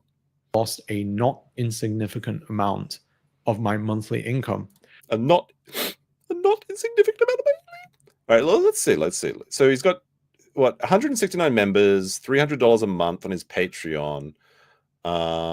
Nostalgia versus ethics. Can you enjoy problematic media? So it looks like he's gonna be his next video. Spoiler alert, his next up-and-coming video is going to be, how can you still enjoy Harry Potter while also disliking J.K. Rowling because she's a transphobe? That's what this is. I guarantee you that's what this is. Because people hate J.K. Rowling, but they love Harry Potter. And it causes such a cognitive dissonance in their own minds. But let's look at the regular tiers of his Patreon. So recommended by he recommends the $5 tier. Imagine my shock. Where is the most popular? Usually there's like a thing on Patreon that says most popular tier. I would assume the most popular tier is like $3 or the $5 tier. So losing 20 subscribers is between $60 and $100 a month. And that was a significant part of his income. He lost $100 a month, and that was enough to cause him psychological trauma. It's time to put the fries in the bag, Salari. It's time to get a real salary. Holy shit. Which I need to live on and pay for production costs at the Production costs? You make YouTube videos. I got to pay for production costs.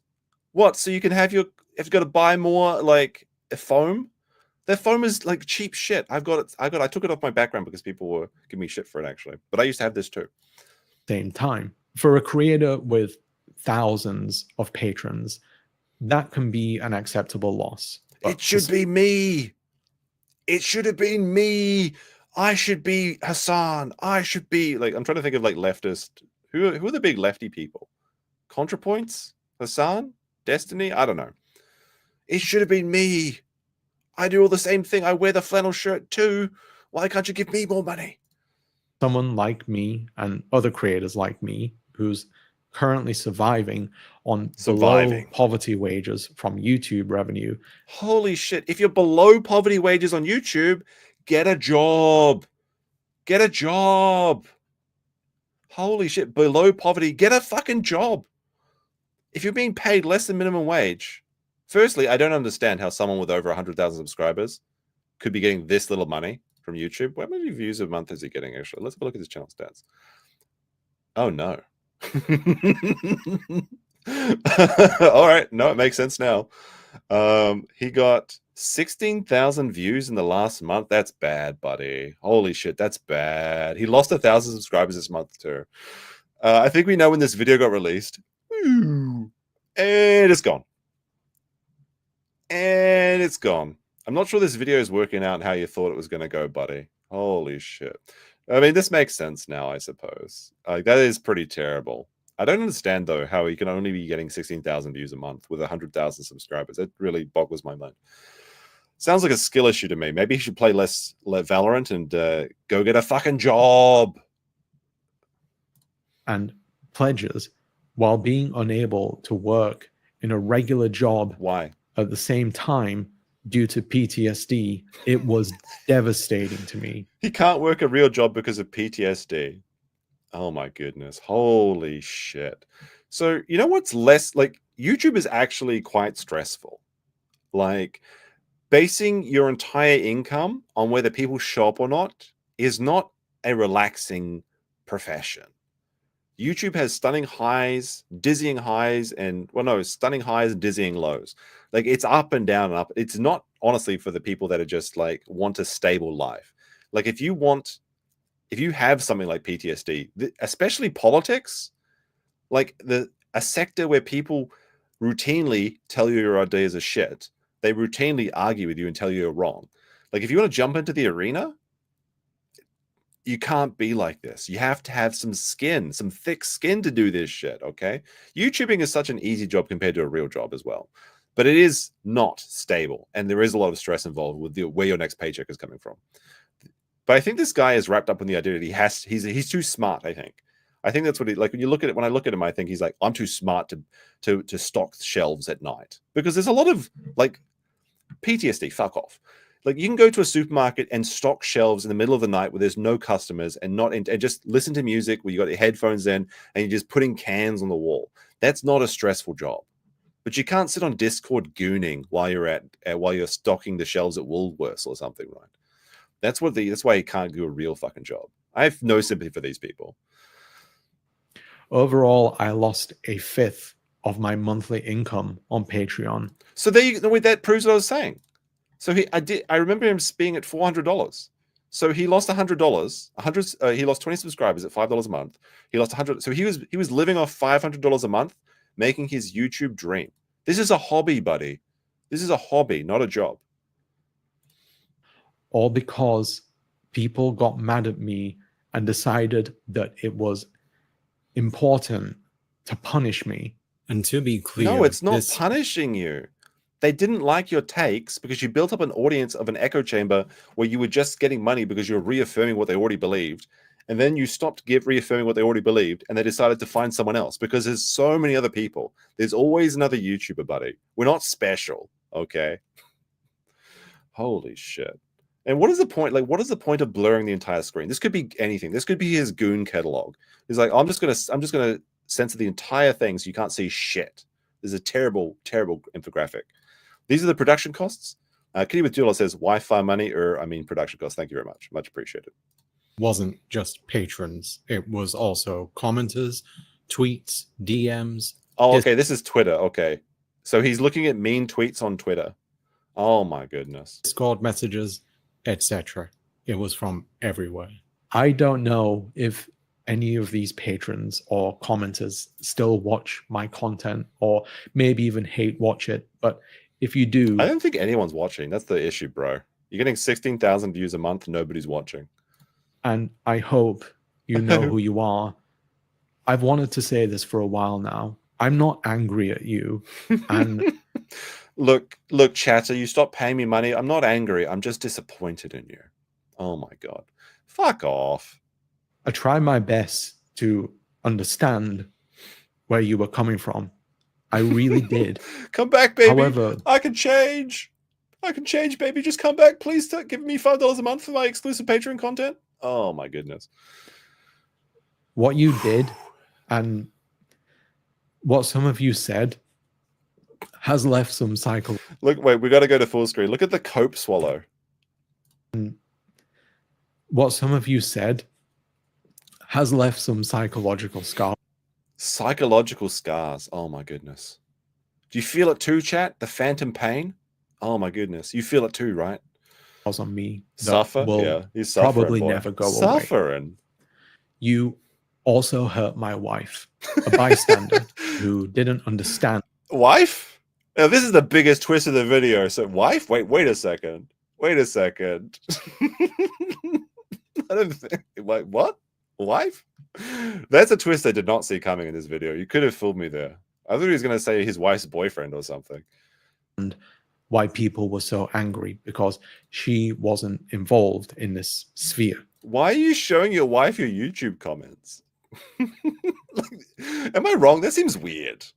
Look, honey, people are yelling at me online. You got to read these Twitter threads. Like, what do you mean? Did he go? Like, what happened is he went crying to her. She was cooking dinner for him after she's coming back from her job. And then while she's bringing him his chicken nuggies or something, because he can't eat a real meal, he only eats chicken nuggies every day. He's like, they made fun of me on the internet today. And she's, oh my goodness. Doing a studio for 5 says he sits in this room. What production costs? Very true. He means Doritos and Uber Eats. Yeah, that is a real that is a very real occupational hazard of YouTubing is the Doritos and Uber Eats. He doesn't need Patreon. He needs a father. Yeah, this is fatherless behavior. Let's be honest. That morning, I woke up to find her crying as she read your hurtful comments. Do we believe this story? Oh, let me just check on the old wife. Oh no, she's crying reading Twitter because the people are making fun of me. I don't believe this for a second. This is some made up shit. Now everyone had clapped. Do they have a woke 4-year-old that was also getting like shit on Twitter and started crying or some shit? Something I'll never forget and something I'll always regret because I felt like I brought it upon her. You did. Because there's no way your wife sees your YouTube comments normally. You must have brought them to her. There is no other way, unless she's like your moderator or something, which is weird on the get-go. Because of your anger, you made me feel like I was worthless. You're not worthless. You're worth exactly $300 a month. That's how much you're worth. The people have decided. Chat has decided you're worth, and it's not worthless. But it's like, this is like one shopping trip to Costco. That's how much you're worth, bro. I felt bad because I couldn't be what you wanted me to be 100% of the time. And ever since then, I've... That's rude, Flux. Truly never felt confident in my work because... It's not work. If you're being paid $300 a month, that's a hobby. It's a hobby. I fear that my career could fall apart because... What career? People like you are able to exert your power over creators in such cruel... Oh my goodness. The poor, fragile, genius creator being oppressed by the working class, slamming the weight of their financial domination over poor little him. Holy crap. Ways. It's you, chat. You're wrong. I also know that there's a chance that you may feel just in your actions regardless of what I say. Yeah, I would feel if I was paying this dude money and I stopped paying it and I saw this, I would feel pretty justified in my actions. Jefferson C. Post, I apologize, says he should have her watch DS9 instead. Yes, that's what all the important celebrities are doing these days. And Jill M's with the $2 Australian says he named his nuts wife, and they are hurting. Very clever, very funny. Thank you for the Australian monies. I appreciate it. I'm not going to shame you for that, but I will ask you to look at that cut. That was a slick cut editing. Let's see the switch. I'm not going to shame you for that, but I will ask you to contemplate why you feel just and consider why that might be problematic. He's so mad. I will ask you why you decided to stop giving me $3 a month for my exclusive Patreon content after I said something you disagreed with. DS9 is Deep Space Nine. Yes, very much. Very true. I wish you the best in life. No, you don't. You hate these people. You should know that your actions and words caused serious harm that contributed to the deterioration of my mental health and led me to revisiting the lowest point for the second time in my life. Oh no. A low that was so... Was the first time, the first down, the first worst part of your life, was that when what is it? Shit. Vine got deleted or something? Is that the other part, the most distressing part of your life? Potent. I didn't want to exist anymore. Oh no. Anger has its costs, but it also has its uses too. That much is obvious, since it's something that... All right, so now he's grilled you. Now we've got the uplifting music, and you've got to try and make people feel happy. You can't leave people on a down mode, otherwise they won't come back. It's been passed down through human evolution for millennia. It's something that can help us survive, and when utilized properly, it can help us achieve some form of justice. Justice is an abstract concept, though, one that I personally don't believe truly exists, since... No, I believe in justice because justice was served when people took their money away from you. No, justice exists and you're suffering the effects of justice. So suffer. There's no solid consensus on what justice actually is. Anger is such... You can't, like, define justice, man. There's no concept of justice. Like, what the fuck are you talking about? A gut reaction that it can be difficult for us to not act upon it and take a moment to verify the information being presented.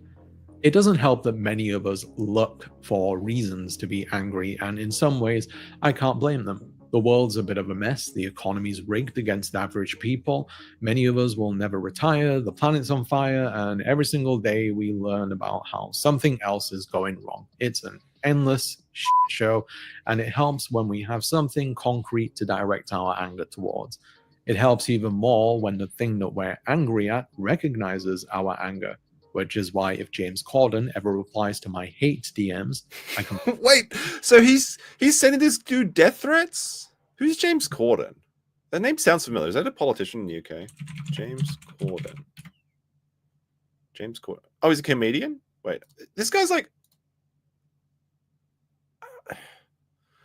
It's like I know him, but I don't know him sort of thing, you know? This guy? I've like seen him, but I can't place where I've seen him. So he's sending like, hope you've got a terrible funeral. Like, what did he say to him? He said something pretty vile, honestly. Which is why if James Corden ever replies to my hate DMs... I hope your funeral sucks. So I would basically say that's like, I wish you die. I hope you have a terrible funeral. That's like pretty serious. Like for someone that's saying that like mean comments have caused him PTSD, then he's just like, I hope your funeral sucks, you fat piece of shit. What what the fuck? I can finally... He's A-logging the... Oh, it's a Tonight Show guy? Okay, that makes sense. Oh my god, he's A-logging the real celebrities, the Tonight Show people. Holy shit. Die happy. If you find yourself getting angry often, then I encourage you to work on identifying what makes you angry and why. Be conscious of how you behave when you're angry and do your best to control it. It's hard and it requires a lot of practice, but... No, it's not. You just stop being angry. When I'm angry, I just stop being angry and get better. When I'm sad, I just stop being sad and feel happy again. It's a skill issue. Get better, Bar. Did I read this one? Jefferson C post with a 5 says, did he just self-delete bait? Like we're in a toxic relationship with him? Yes, he did. He absolutely did. And 2 for 2 says, I had to hold on to your comments until I could show them to my wife after she got home from her full-time job. So she hurt. So hurt she had to take the day off from work. Holy shit. Oh my goodness. He absolutely showed his wife these comments. And that's what affected her. It's possible. Don't look for reasons to be angry, and don't just follow the crowd when they're angry, because don't just follow the crowd when they're leaving my Patreon in droves. Like, I'm pretty sure he lost like another, like I said, I'm almost certain that the first time I checked him out, he had $400 a month. So I think that people are leaving. They're following the crowd now. He's getting canceled. When you do that, you make yourself susceptible to accepting misinformation as fact, simply because it aligns with your current feelings. If you don't manage it, you can end up being like that guy who tried to rescue non-existent kids from a non-existent basement under a pizza restaurant. Pizzagate? You could also try. That's a very weird reference. A Pizzagate reference in 2024? When did Pizzagate happen? Hold on a second. Wasn't it like 10 years ago or something? It was like 2016. It was like 8 years ago. It's oddly specific. Why would you make that reference? That's a weird one. It's like living rent-free in his head. Look up some anger management courses. There's actually a lot of good information the Pizzagate guy was shot last which week, provides really? useful exercises to recognize and deal with anger. One of the most effective ones being to distance yourself from what's causing you to be angry. In other words, stay the hell away from Twitter. Or your YouTube channel and Patreon. I'm baffled as to why anyone's still on there. Like, switch to Blue Sky. It's much nicer. It's not perfect, but it's nicer. And follow me as well. Oh, we should. Could anyone? Do you need an account to follow Blue Sky? Like, I have never been to Blue Sky. Oh no, Elon is so evil. We got to go to Blue Sky, bros. It's going to be better. Look, we're going to have cat pictures. Like, the funniest thing about Blue Sky is, like, I think in the first 48 hours, and someone correct me on the statistic, it's like they were like, Blue Sky is great, but in the first 24 hours, we've had over 40,000 reports for CP, because all the pedos left Twitter and went to Blue Sky because they wanted to have their heckin'-based liberal takes, which also includes minor-related activities. That was the funniest thing. Pred Sky, yeah, pretty much. 205 says, you don't understand. We cannot afford for her to take 8 hours off work. That's why he's sad. Yeah, exactly. Because his work meal wife had to cry and she couldn't go to work on time. Salari on there. I just post pictures of my cats and the stuff that I bake. Food for the eyes. Food for the eyes. He's got macarons. Like these, you know what? I'll say something nice about him. If he did bake these macarons, these are pretty good. Like those look good. I will say his baking skills look very like they look acceptable. Don't eat the cats, obviously. What am I saying? Healthy. You might be forced to eat the cat if your finances continue this way.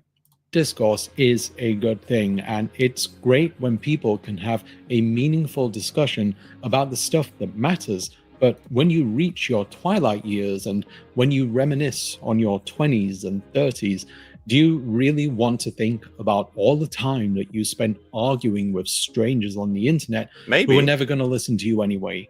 You have to live your life too. And like, if you enjoy it, sure, why not?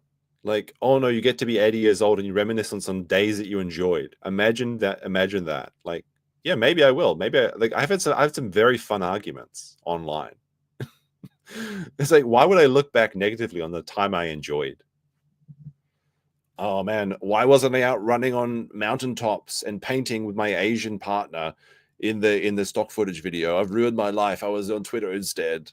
As if people don't have time to argue on Twitter while also doing these things, because a lot of people use Twitter when they're on the shitter or when they're like on the bus or a train or, you know, waiting for something to happen. You can enjoy a full life and also enjoy arguments on the internet. You can have both. It's fine.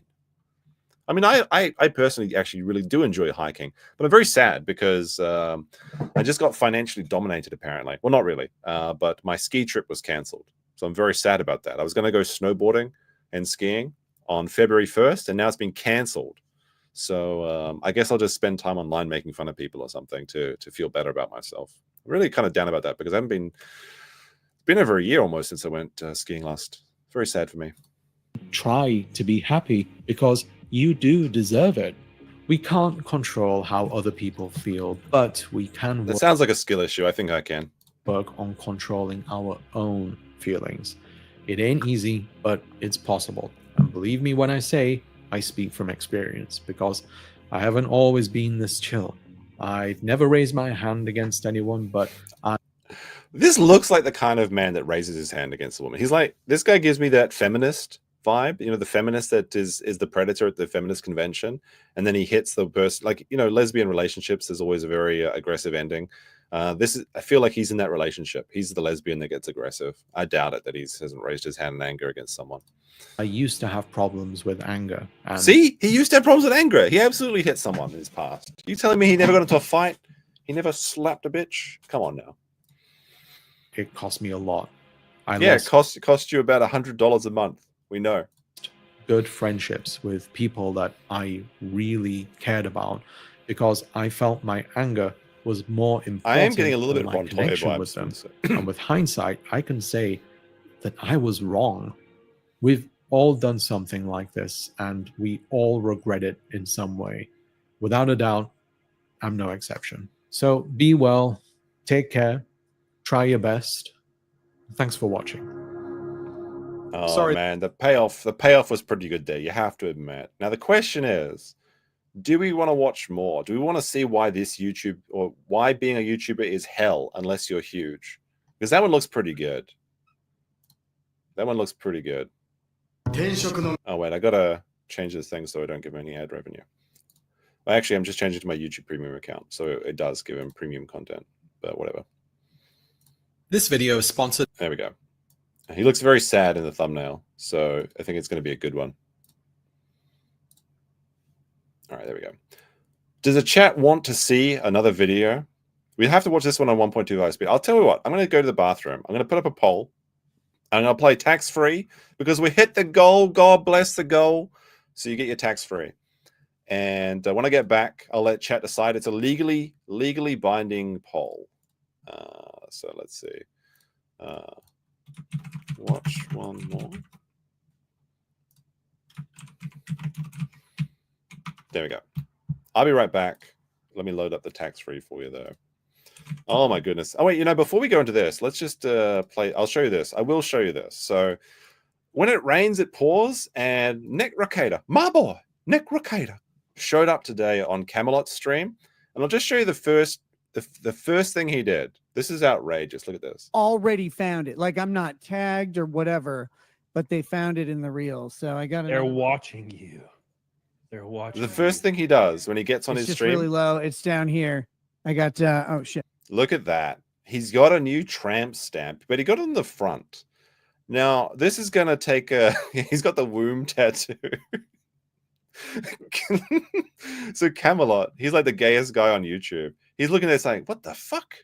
This is some gay shit. He's like, look, Nick, we may have shared a room in Vegas together, but this is too much for me.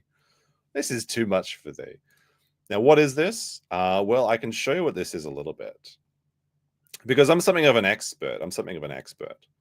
But you can see, if you go over to Twitter and you see Malcolm X. Oh my goodness. This is real. Like, this is real Goodbye Horses vibes. Goodbye horses. I'm crying. Look at those childbearing hips, by the way. He's got that muffin top. But anyway, so the detectives are working on this. Oh, hold on a second. This is the one I wanted. And I have my own theory. So Nick claims that it's a tattoo that shows his hold on. I need a good freeze frame for this. There we go. So Nick claims that this is a bluebell and apple flower tattoo on his front. Now, I legit thought this was Kayla when I first saw these tattoo pics, but I know the real secret because I'm something of a flower enjoyer myself, and I can identify flowers. And this is very obviously wisteria and sakura flowers because Nick has been watching so much anime that he's decided to anime Max, and now he's got a tattoo for his waifu, Nezuko. I'm going to put together an entire expose on this next time, but not next stream, but next time we talk about Nick.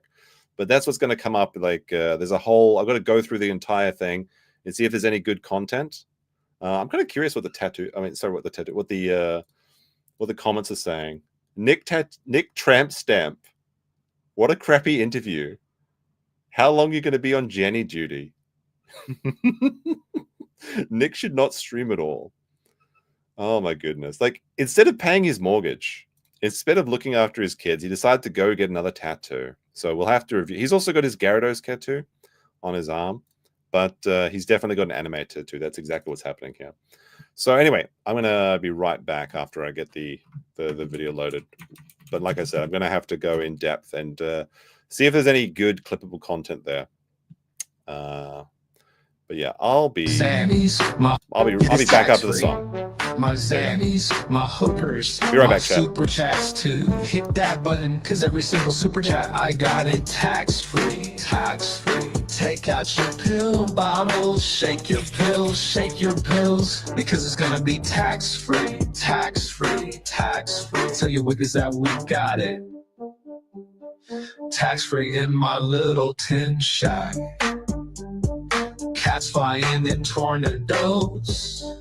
Gun flopping up and down, let's get the guns out. Gun, gun, gun, gun. Shake it around when it's tax-free. Wiggle, wiggle. Wiggle, wiggle. Wiggle, wiggle.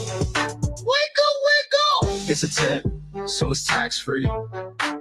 But wiggle. You best not fold the bullshit, because these super chats, they all tax-free. Wiggle, wiggle, wiggle, wiggle, wiggle, wiggle.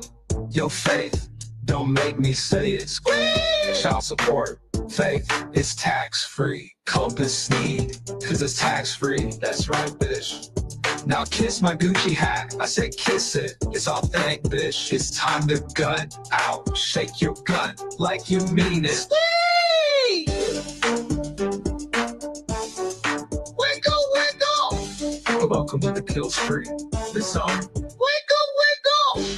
What you mean I'm drunk? I'm sober. Let's get the fuck out of here. Maybe one more. So take out your pill bottles and shake your pills, and wiggle, wiggle, wiggle, wiggle, wiggle, wiggle. Wiggle, wiggle. Wiggle, wiggle. Wiggle, wiggle. We're back. Wiggle, wiggle. Go play the end of the It's a song. tip, so it's tax-free. But wiggle. Oh my god, that's such a great song. That's by Lipstick Larry, and is a severely underrated video, but he needs to put out more stuff. All right, so let's see what the chat said. The legally binding poll overwhelmingly, stop the count, said yes, watch one more. So we're going to check out Being a YouTuber is Hell, and if it's entertaining, we'll keep watching it. We'll see. All right, how's it going? You guys enjoying the tramp stamp? That's a pretty wild shit. Holy shit.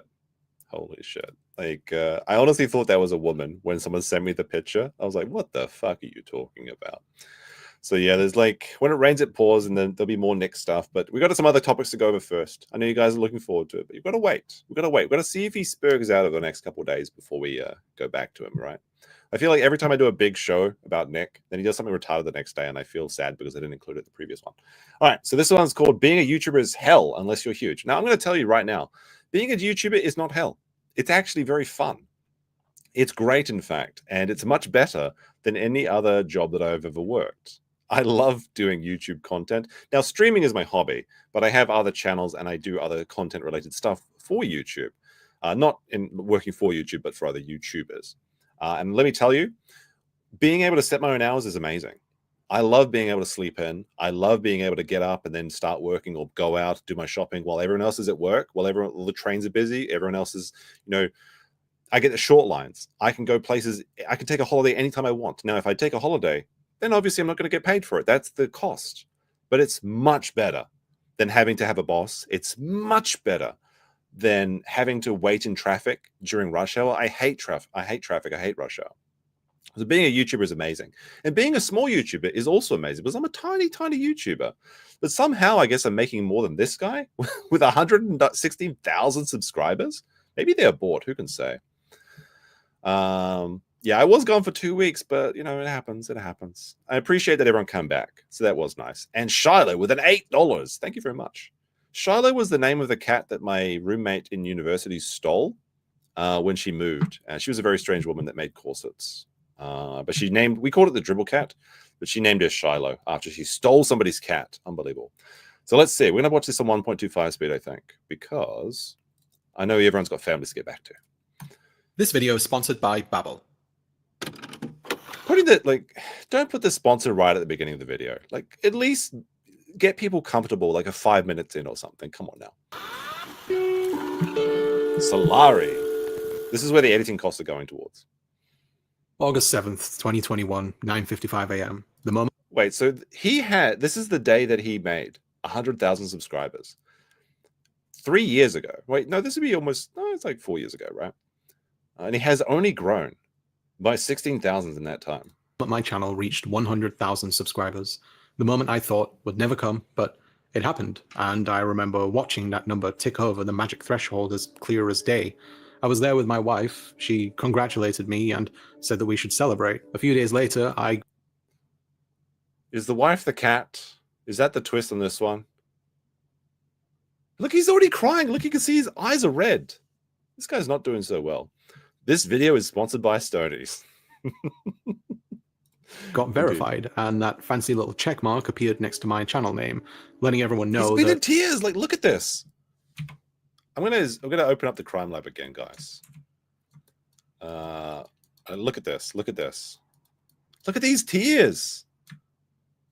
Nobody knows what it's like to be the sad man, to be the bad man behind blue eyes.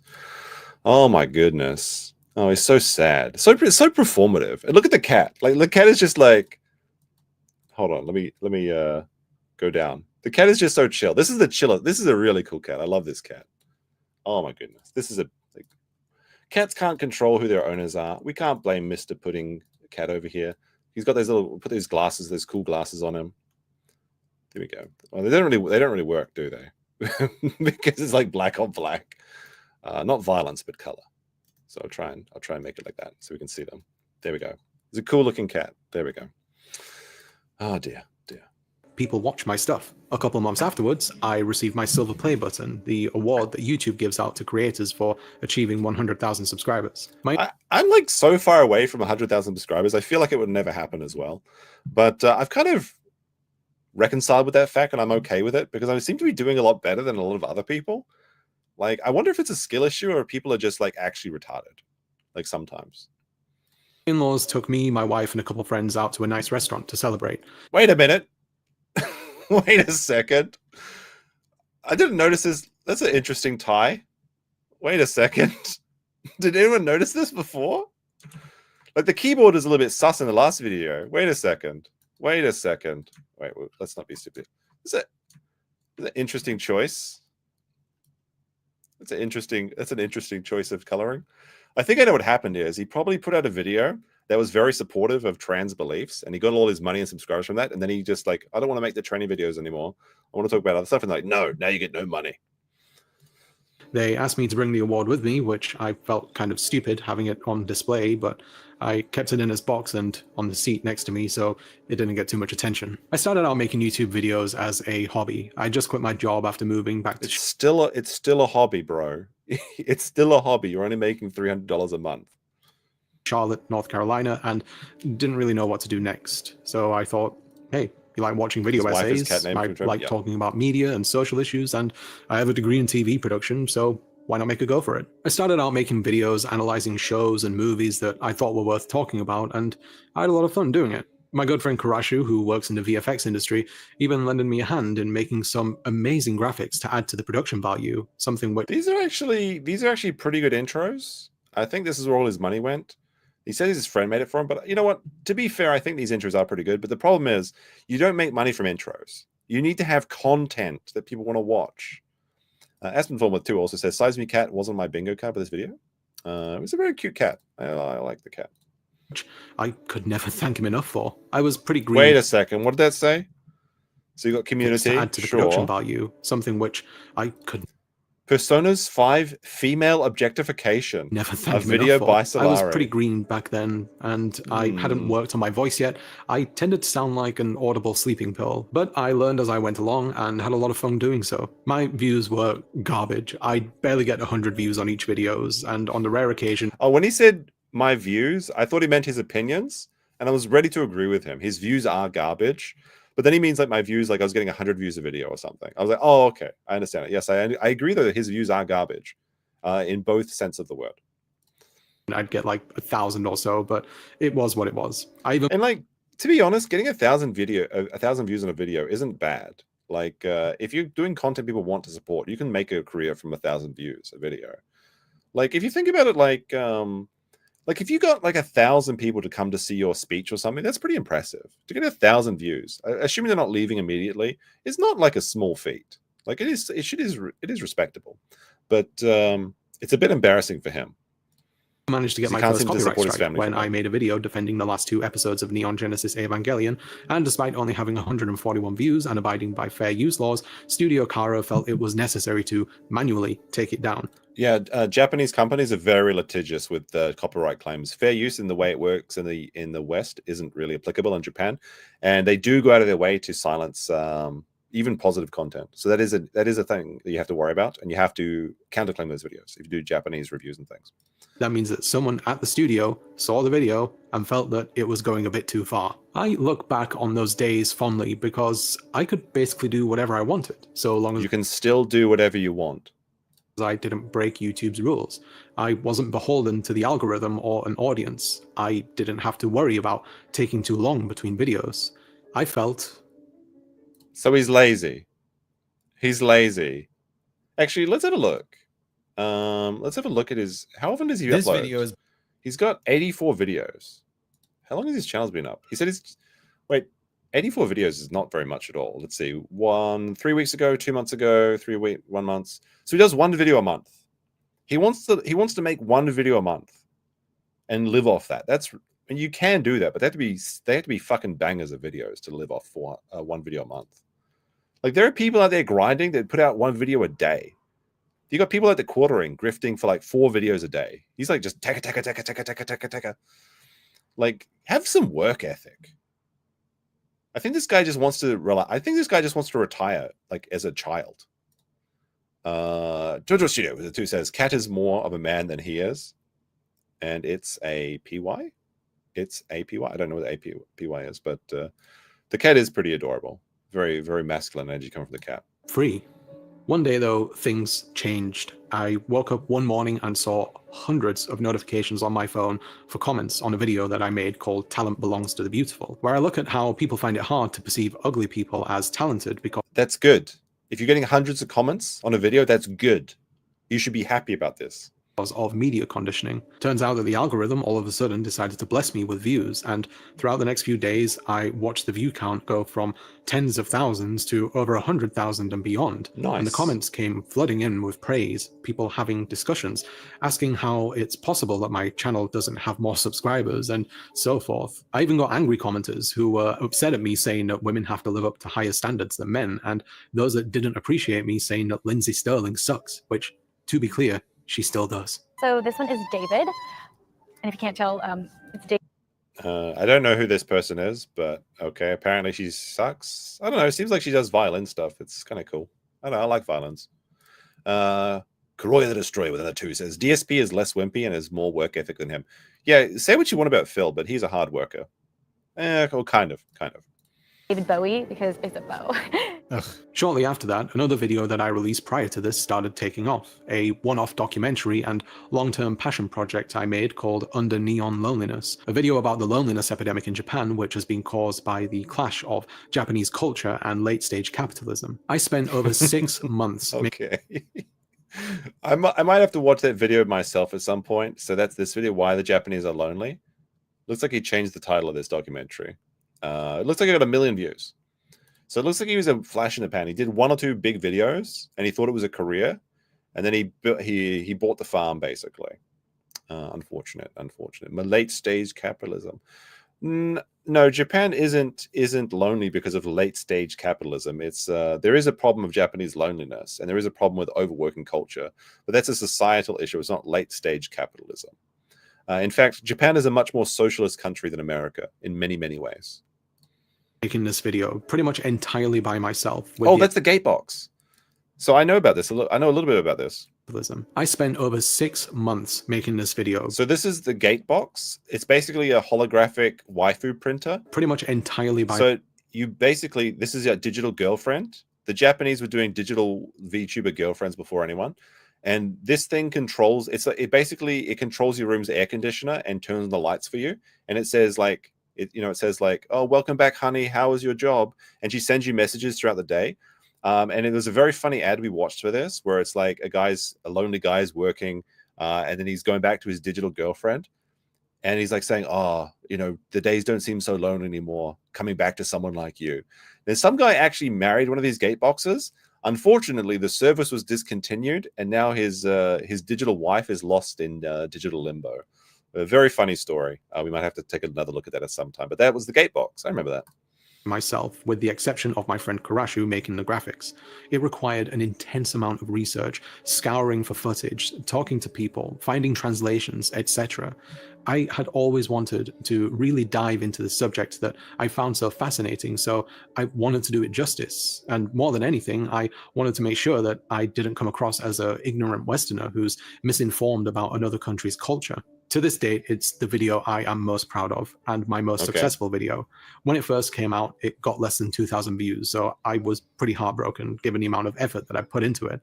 But after the success of Talent Belongs to the Beautiful, the video caught on like wildfire, receiving thousands of views almost every hour of the day. And yeah, this is a pretty good feeling. This is something similar has happened to me where I made a video and it does really poorly at first, and then something happens and it starts getting picked up, and it's a great feeling. It feels great. It's amazing. And also, you make a bunch of money, which is amazing as well. In awe that so many people love this thing that I poured my heart and soul into. It was undeniably validating and made me feel like I could really do this. Eventually, that's like unironically, that's why I like doing YouTube and making videos and stuff, because that is an amazing feeling to make something that people spend like you look at the watch time and people spend thousands of hours watching these videos sometimes, and even if sometimes it's like a small insignificant thing. And to bring that sort of joy to people is something that I really enjoy. And that's kind of why I do this. YouTube decided that it wasn't ad friendly. So they decided to stall its momentum entirely. Despite being as delicate as possible when discussing mental health, they felt that talking about Aokigahara, the forest in Japan where people... It's Aokigahara, but okay.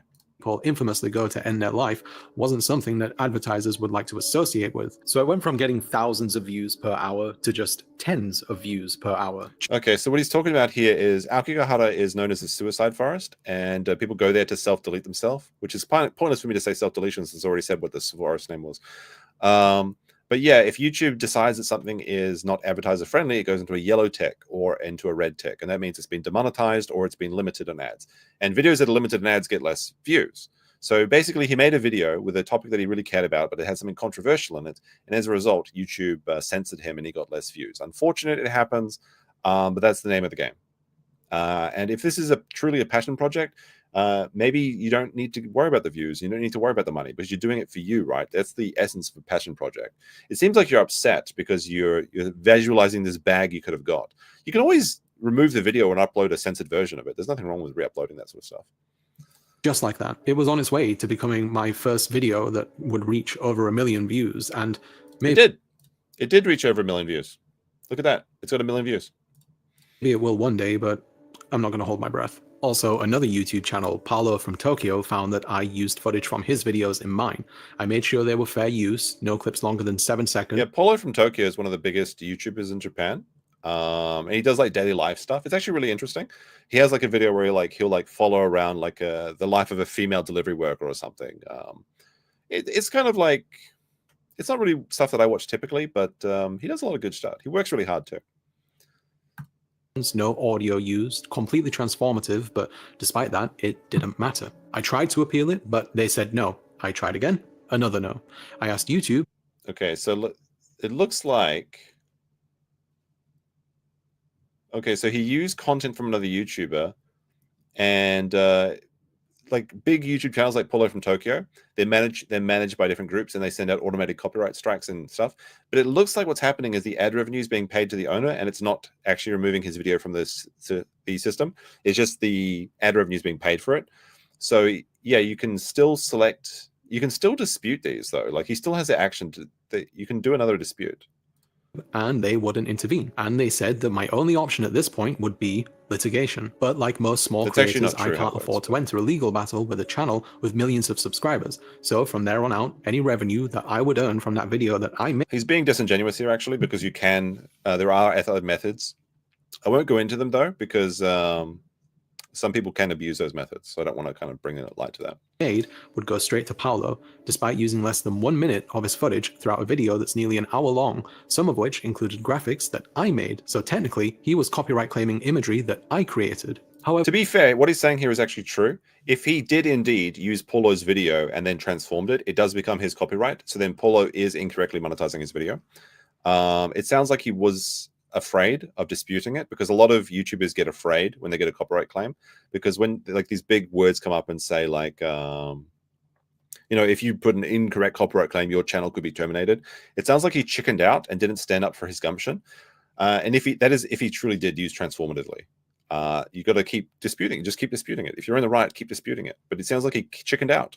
He chickened out of his passion project. Very sad and cowardly. But despite all that, this newfound attention made this all feel real, and what was once a hobby created out of boredom and a lack of direction became an opportunity for a legitimate career where I could talk about things that I find genuinely interesting, work for myself, not have to work for a boss I hate, or have to drive out to a workplace every morning and waste hours of my life at a job only doing it for a paycheck. I had always wanted to do something like this, and now it... This is like he's kind of had a bit of a slip here.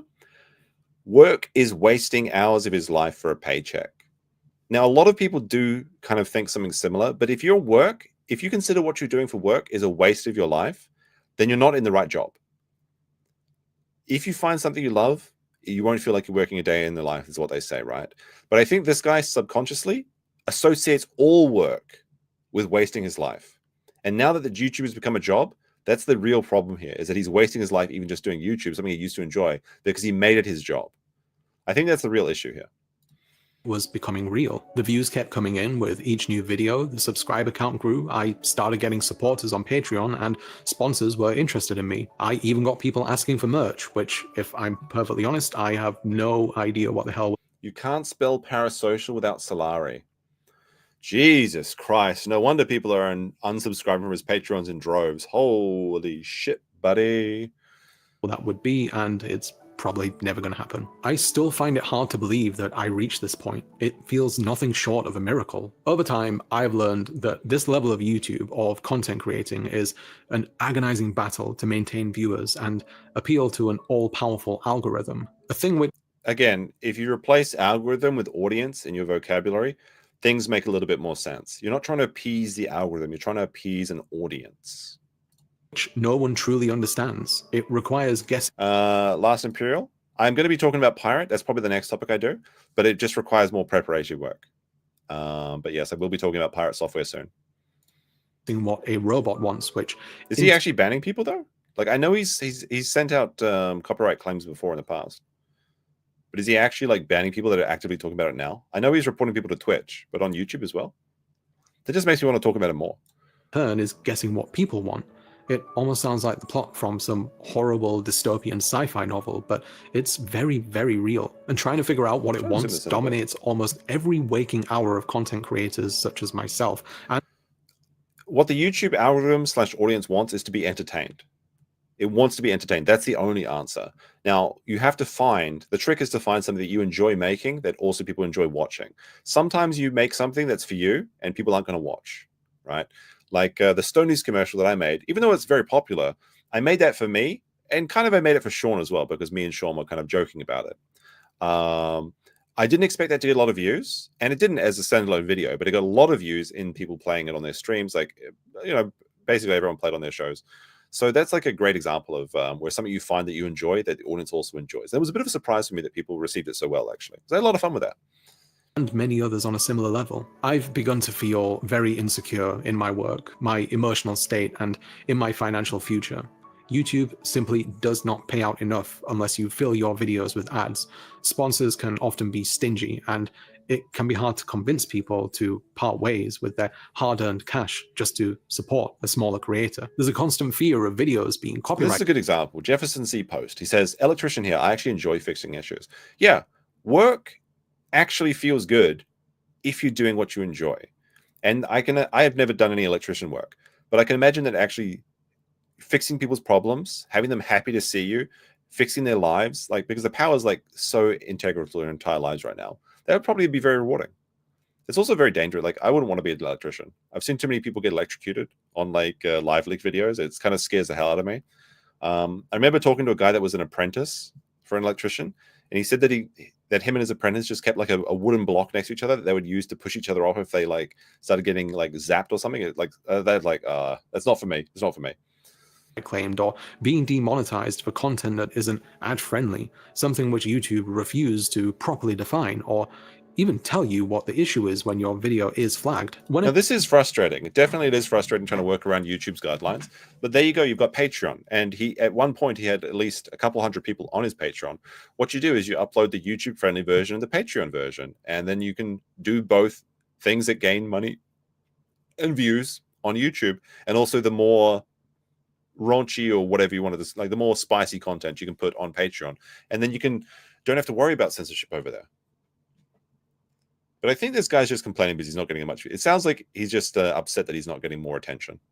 Creator reaches 100,000 subs, it's easy to think that they've made it, and that from here on out it's just going to be smooth sailing. Even YouTube sort of implies it by sending you that silver play button, but it really couldn't be further from the truth. This button hangs by the side of my desk where I get to see it every day, and what was once a symbol of success, of doing something right and achieving something that millions of other video makers can only dream of, has turned into a grim reminder that it could all fall apart at any second. And so here's the real problem. He found out that he doesn't actually enjoy doing what he thought he would be his dream job. And now he's coping. Like, this is this is what actual cope looks like. It's like, I've made it. This is my dream job. Why do I hate everything? Because it's not your dream job. You hate what you're doing. You just can't be bothered admitting it to yourself.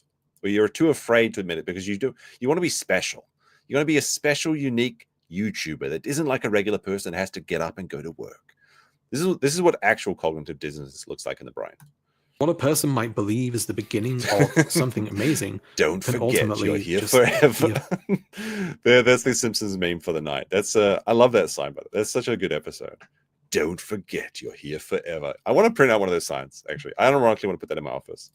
Fleeting moment in the sun before crashing down to earth due to an inability to cater to the unknown. This job has become possibly the most stressful experience in my life, and then stop doing it. Find something easier. If you can't take it, find something else. People quit their jobs all the time. You can go back to a regular job. Well, I mean, I guess he can't because he's got a. I actually have an office now. I've officially rented an office. I don't like having an office. I want to work at home, but it's a legal requirement for me currently to own or to rent an office. So I actually do have an office now. It's a terrible waste of money, but I'm going to use it for something. I haven't decided what yet. Life of many, many other creators. It has negatively impacted my health, both physical and mental, and my self-worth as well. The unfortunate thing is that most creators at this level don't like to talk about it out of fear of seeming ungrateful of their audience or their success. This is so funny in retrospect because this video is from 2 years ago. So the video we watched prior to this, where he's degrading his audience for not being for not paying him more money, is actually what happened. This is a fun little. It's nice to see that he's had no character development over the last 2 years, and he still hates what he's doing. Suffer, YouTube man. But today, I really want to tell you that that is absolutely not the case, and I think it's worth discussing with you, the audience, about why being a low-level YouTuber can feel like hell. Oops, how do I get rid of this? The lower level YouTube. This is the YouTube grinding set. This is like the YouTube working class. And one day we're going to overthrow those big 1 million subscriber channels. Like the proletariat or whatever it is. I've done a bit of traveling in my time, and one of the worst things about going to a country where people mostly don't speak English is being ill-equipped to communicate with locals. If you're British, like I, oh my god, this guy's such a fucking weeb. Look at this desktop. You'll also probably be aware of how embarrassing it is right. to see we're skipping through the ad. Including teenage thought. If you visit my link in the description, you'll get a very generous 65% off your subscription. And if for some reason you change your mind, they have a 20-day money-back guarantee. Apprendre de nouvelles langues avec Babbel. Wow. Since around December of last year, I've started to experience some health problems. It started around the holidays, where I started feeling some intense pressure around my sinuses, and my ears began ringing constantly. I went to see my doctor. That's your brain expanding because you're too smart for the rest of us. And an ENT specialist about it, and neither could really tell what it might be, and there were no signs of infection or anything like that. The ENT said that it might have been a bug, but after talking with them a bit about work and all the other stuff in my life, they both came to the conclusion that the symptoms are more than likely being induced by stress. I've had stress. He YouTubed so hard, he made up a fake sinus condition. Oh my goodness. He got a heat allergy in his nose? Oh no. Oh no. Related symptoms before. When I was moving to America, I had extreme pain in my jaw due to clenching while sleeping, but what I was experiencing now was almost constant. And he was like mewing in his sleep. He's getting those GigaChad gains, but then it gave him stress. Nothing could really be done to relieve it. I've gotten stressed from this job before, but this was the first time that it started affecting my physical health. And since then, some symptoms have gone away, some have stayed, new ones have materialized, all sorts. One consistent one has been stress headaches, where I feel tingling and pressure around my temples and forehead. Something which he needs to let out that's caused by demons. You need to get like a drill and put in little holes so the demons can escape from your skull. That's what's going on there. I know from experience, okay? I know is being caused by the stress of work, because whenever I take a break between videos, they suddenly disappear. I've been trying to take action to alleviate. So he's actually allergic to work. He said whenever I'm not working, his headaches go away. We figured like he's actually just allergic to work. We found another one that's allergic to work. Holy shit. Yeah, stress. And YouTube is work in the loosest terms. Hey, look. Yes, exactly. It's not PTSD. It's oh wait, where is that thing? It's not PTSD. It's PYTSD. Yes, post YouTube traumatic stress disorder. Symptoms of coping and seething. Actually, it is. We're seeing in real time. It's actually phenomenal. Holy shit. He literally wants. Yeah, this is actually the crux of it. He wants to get paid for nothing, and he's mad that you aren't just giving him money, because I think he looks at more successful people. And he just sees people getting lots of money and donations and views and things. And he thinks like, that should be me. I don't get it. I'm doing the same thing as them. Why are they getting paid money? Like, this is 2 years. And like, how old is his? What is his oldest video? His oldest video is 5 years ago. In 5 years, he's got 84 videos. That's nothing. Sometimes I'll check a channel and there are like thousands of videos. Like, gamers unironically work harder than this guy. They're putting up like 10 videos a day. Item 69, nice, with a 10 Australian dollars, says, thanks for the content, meme time, go to bed, can't stop thinking about damn rangs. Yes, thank you very much, based Lord of the Rings enjoyers. I'm fortunate enough to have a therapist to speak to regularly and a psychiatrist who is working with me to find out what medications work for me, but it's a long... I'm too stressed from YouTube. What medication can I get? Just get a job, a non-stressful job. Like, go work at be a dog walker or something. Get outside, touch some fucking grass. Long-term process, and there's no immediate solution, or at least there hasn't been anything to offer significant relief to make things easier. Now, I don't want to make this whole video about how working as a YouTuber is making me ill, but I wanted to get it out of the way. Hey, look, sometimes your stress levels are up here, but cocaine allows you to deal with stress that's up here, okay? Good answer. To illustrate that behind the scenes, the stress of this job takes its toll on me and many others at a similar level. It's pain in fact, I've spoken with other creators who have had other health problems that have arisen from job stress. Obviously, a lot of people... He's like talking. He's like I can imagine him like in a self-help group, and they're like, it's like work-related injuries anonymous or something. And there's a guy that lost a hand on an oil rig. He's like, ever since I lost my hand, I just don't feel like the same me. I had to ask my wife's help to open a jar of pickles the other day. It's just not like, I need that. And then he's just like, I make YouTube videos and I'm getting migraines. I can't work, bros. This is rough. This is fucking rough. I can't deal with it. Holy shit. It's his fibromyalgia. Yeah, it is. Experience stress from work. There are tons of strenuous professions out there that can test the limits of any human being. So please don't think that I'm saying that I have it harder than other people. But or anything you are like saying that. What though, I'm getting right? at is that there are a lot of people out there that think that this is an easy, low-stress job where you just come up with an idea, write a script, shoot, edit, post, and enjoy the waves of validation that come from seeing your view count rise and reading comments from strangers on the internet. Yeah, just do that. That sounds like a good strategy. Just upload more. Unironically, if he just works harder, his problems will go away. Praising you. That stuff is nice, don't get me wrong, especially for someone like me who finds it difficult to accept praise from loved ones, believing that it's disingenuous because they don't want to hurt your feelings. As you can tell, I need a therapist regardless of doing this job. Like I said earlier, once a creator reaches that 100,000 subscriber milestone, a lot of people think that growth is automatic from that point on. But unfortunately, this simply isn't true. It's a constant struggle to appeal to your current audience while trying to find the... I mean, not necessarily. There are lots of different channels that make money based off of evergreen content. But if you're following like social issues or, you know, trending topics, then yeah, if you stop doing uploads, people will stop watching.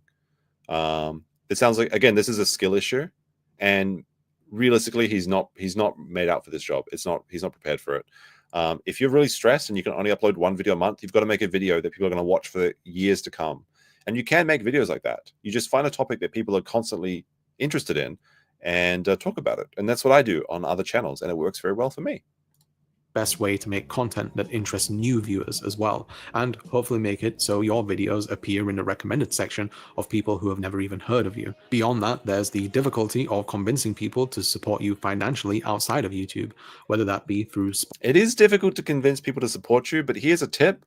Telling them that they're financially abusing you when they stop giving you money is not a good way to go about this.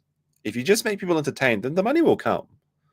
Now, some people are more aggressive with their grifting than others, and that's fine. Everyone has their own strategy. But people don't like to hear you complain. Like, you might get paid, you might get a super chat, you might get a view or whatever from complaining once, but it's very hard to build a return audience on that. People they might give you money out of sympathy one time, but they don't feel good watching your content, so they're not going to come back. You give them a bad vibe. They don't want to come onto YouTube and feel bad for you. That's the issue here. Sponsors, Patreon, or one-time donations, because even if you're making videos that bring in around 100,000 to 200,000 views each, and you can only release one every month or so, you will absolutely not be earning enough. All right, let's see this. A video with 100,000 to 200,000 views with 4 to 5 ads earns approximately... yeah, this is pretty accurate. This is pretty accurate. Sounds about right. Money to live on by YouTube revenue alone. And believe me when I say that money equates to poverty wages. I am not kidding. Wait. Hold up. All right, so currently the poverty line is $13,000. So is he basing his numbers off of uploading? So we'll say this is one per month, right? Well, I guess it'd be a little bit less than that. Be 900. Let's say we'll take the lower end, 900. So he's saying that if you're a YouTuber, you're in poverty time if you release a video with 100 to 200,000 viewers, but it's only this. But this is on the assumption you're uploading once a month. If that's poverty wages, okay, if this is poverty wages, which it is, and you're uploading once a month, what if you put up one video a week, which is what everybody on YouTube says is you need to, if you want to grow as a YouTuber, put up one video a week. If you're doing one video a week, look at that. Suddenly it's $40,000. Okay. This is the problem is he can't put up more than one video a month because it's too stressful. That means you can't do the job. That's why you're not getting paid. Holy shit. You just want to do one video a month. We work for 2 to 3 days on some shitty video about, oh, pretty people and videos get more views. Well, yeah. Wow. Amazing. Great stuff, bro. Holy shit. Have some work ethic for once. When I say that money equates to poverty wages, I am not kidding. There are so many facets of being a content creator on YouTube that have to be considered almost constantly. And when you're a solo... Yeah, the animators really got shafted on YouTube. This is one thing that's really annoying. So Cine Animation says, I'm a 2D animator. Hearing someone like this complain about how much He has to work for so little. Results crack me up. Animators got absolutely shafted on YouTube because basically, to make an animation, you need like 24 frames per second. That's like 24 frames per sec, 24 FPS or 30 FPS. So that's 24 drawings per second. A typical video animation would be like 1 minute. That's like, what is that? That's like, so 24 times 60. So you need like 1,400 drawings, right, per minute to make an animation. And YouTube animations need to be like 2 to 3 minutes long. And lower view durations mean that less people watch them as well. It's difficult to compete in short form content. So animators got absolutely shafted when the YouTube algorithm for advertisement switched from clicks to view duration. Oh my goodness. Got some Freudian slips coming in there. Yeah, it's true. I guess you could do 12 seconds, but still, that's still 600. That's still 600 images per minute. And if you want to do like a long form content, it has like YouTube only lets you put ads on more than 3 ads on a video if it's over 8 minutes long. So even at 12 frames per second, that's thousands of drawings. Creators such as myself, all of those aspects are laid squarely on your shoulders, and there are few people you can consult to help you with it. So let's have a look at my process. I start out by coming out with an idea, no surprises there. This idea has to fulfill numerous trigger warning for ideation. Not only does it have to be interesting enough to convince my current audience to keep watching, but like I said earlier, it has to reach new people too. Not only does the idea need to be interesting, but it hopefully has to be unique. Otherwise, you'll get people complaining about it or saying that another creator, usually one with far more money and resources at their disposal, did it better. Like, I actually once planned on making a video talking about NFTs, but after Dan Olson from Folding Ideas released his video and it started getting an unholy amount of views, it had to be taken off the table. Sometimes that's a really stupid idea, by the way. This does happen to me as well. Sometimes I'll see someone else's video and I'll be uninclined or I'll be disinclined to make a video on a similar topic. And I'll use an example for Legal Mindset. So Legal Mindset does some fantastic coverage of Johnny Somali. And I covered Johnny Somali previously when he was in Japan, and we had pretty good results from that. So I was thinking about doing it when he went to Korea as well. The thing is, Andrew's content is so good, I feel like I can't do the same thing. So it does disincentivize me from making that sort of content, even though people would probably enjoy it. And I could probably have him on to talk about it as well because we're friends. So the trick is just to not watch other people's content on the topics you want to do, because it definitely does have an effect on you. But if someone makes a good video and you're seeing like 7 million views and he's like, well, that video is super successful, I guess I won't even attempt. What a stupid idea that is, right? That's like saying, oh, Burger King is so successful, best not start a burger company, we can't compete. No, it means that there's an area that people are interested in. It's actually showing that his idea was good and he should do it, though. That's the thing. You can absolutely, you can do the same thing. I'm just saying that like it is actually helps you to do the same thing as other people. But I feel like unless I don't want to as much, I have the same effect. Like if I see someone else doing a better job, I'm like, do I really need to do this? Like I think someone earlier in the chat said that, what was his name?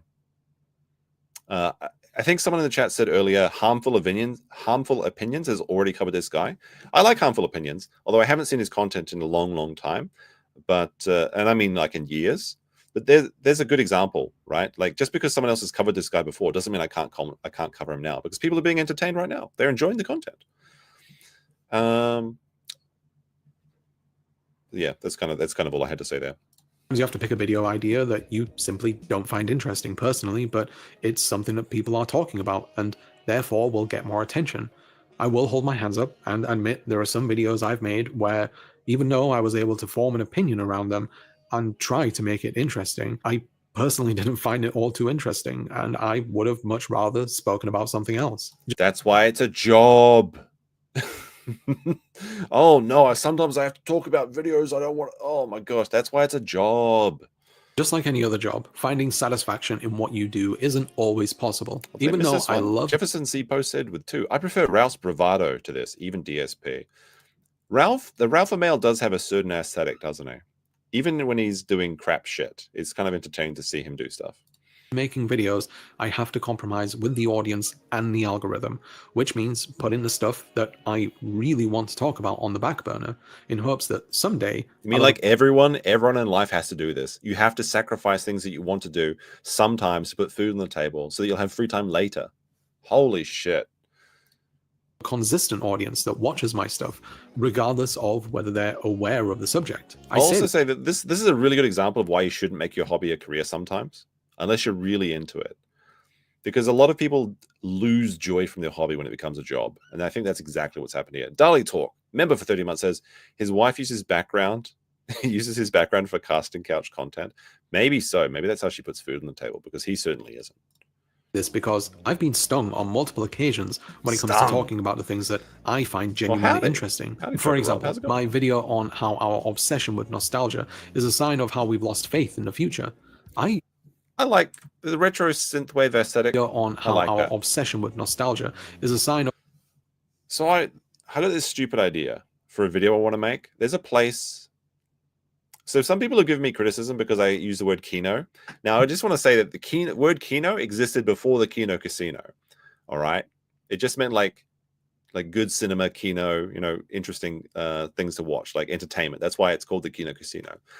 There's a place in Japan, not too far from me, called Kinosaki Onsen. I want to go there and I want to make a video, but I want to use the full 80s aesthetic, and it'll be like really Kino. Like I want to do the maximum production quality, and it'll be like Kinosaki Onsen. I say unironically a lot. Yeah, I do. It's a bit of a problem. But I really like this. There's something really, nostalgic, right? It's Natsukashi. You can't resist it. The nostalgia that killed the future. There's something about this. It's so cool. I don't know. It just appeals to the lizard brain, this aesthetic. I love it. Of how we've lost faith in the future. I really love talking about that, but evidently it wasn't something that my audience really wanted, even with what I assumed was a catchy title. I would love nothing more than to be able to do something like... Yeah, sometimes things don't resonate with your audience. It's like 20% of your work is usually 80% of your profit. That's the Pareto principle. It happens. Deal with it. A 2-hour analysis on what Nier Automata has to say about finding meaning in the meaningless, or a reading on how Disco Elysium asks whether ideas are worth fighting for in a world where the powerful will retaliate violently, or a 4-hour deep dive on which Final Fantasy XIV characters are tops and bottoms. Oh, and just to give you a taste, if you're wondering, Xenos' entire story arc is about him figuring out that he's a bottom. Oh, and Sadu is the biggest top in the game, no question about it.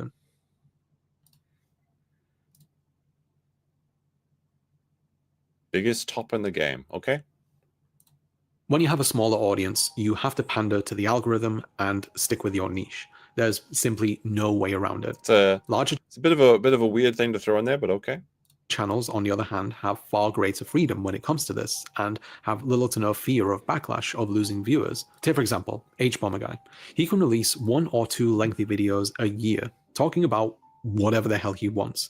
One moment, he's talking about the supposed war on Christmas, and the next, he's talking about an 11-year-old video game, and he's almost guaranteed to get 1 million views within the first week of release. The jealousy's beginning. It should have been me.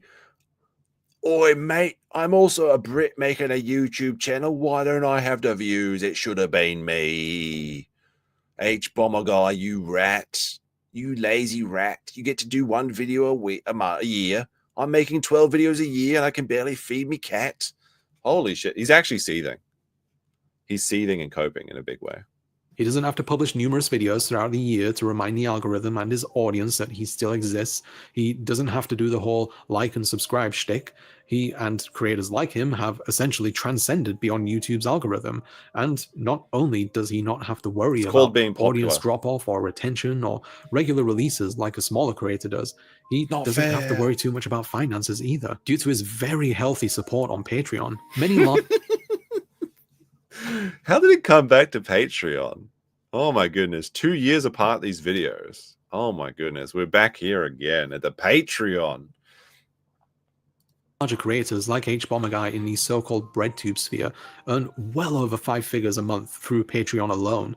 They don't disclose exactly... Wait, was that ContraPoints? Earn well over... Yeah, ContraPoints. I called it earlier. I said, I bet this guy aspires to be ContraPoints. Remember when I said that? 5 figures a month through Patreon alone. They don't disclose... Philosophy Tube. So Philosophy Tube was in like the season of... Not Game of Thrones. It was House of the Dragon. It was such a weird appearance. It was such a weird thing. She like came out as a captain or something and then like did mud wrestling. It was a very, very, very jarring moment of that series. exactly how much they earn. I don't know why, but I think it's fair to extrapolate that amount. They are able to maintain a living alongside having significantly higher production value in their videos. Well, you know what? Complaining is definitely going to make it change. Even going as far as to be able to hire production staff and researchers. Supporters may do this because they want to help maintain that growth and consistency, and that's fine, but there's an argument to be made that it's cannibalizing the growth of smaller channels, whether they intend. It's the communism! Oh no, the pie.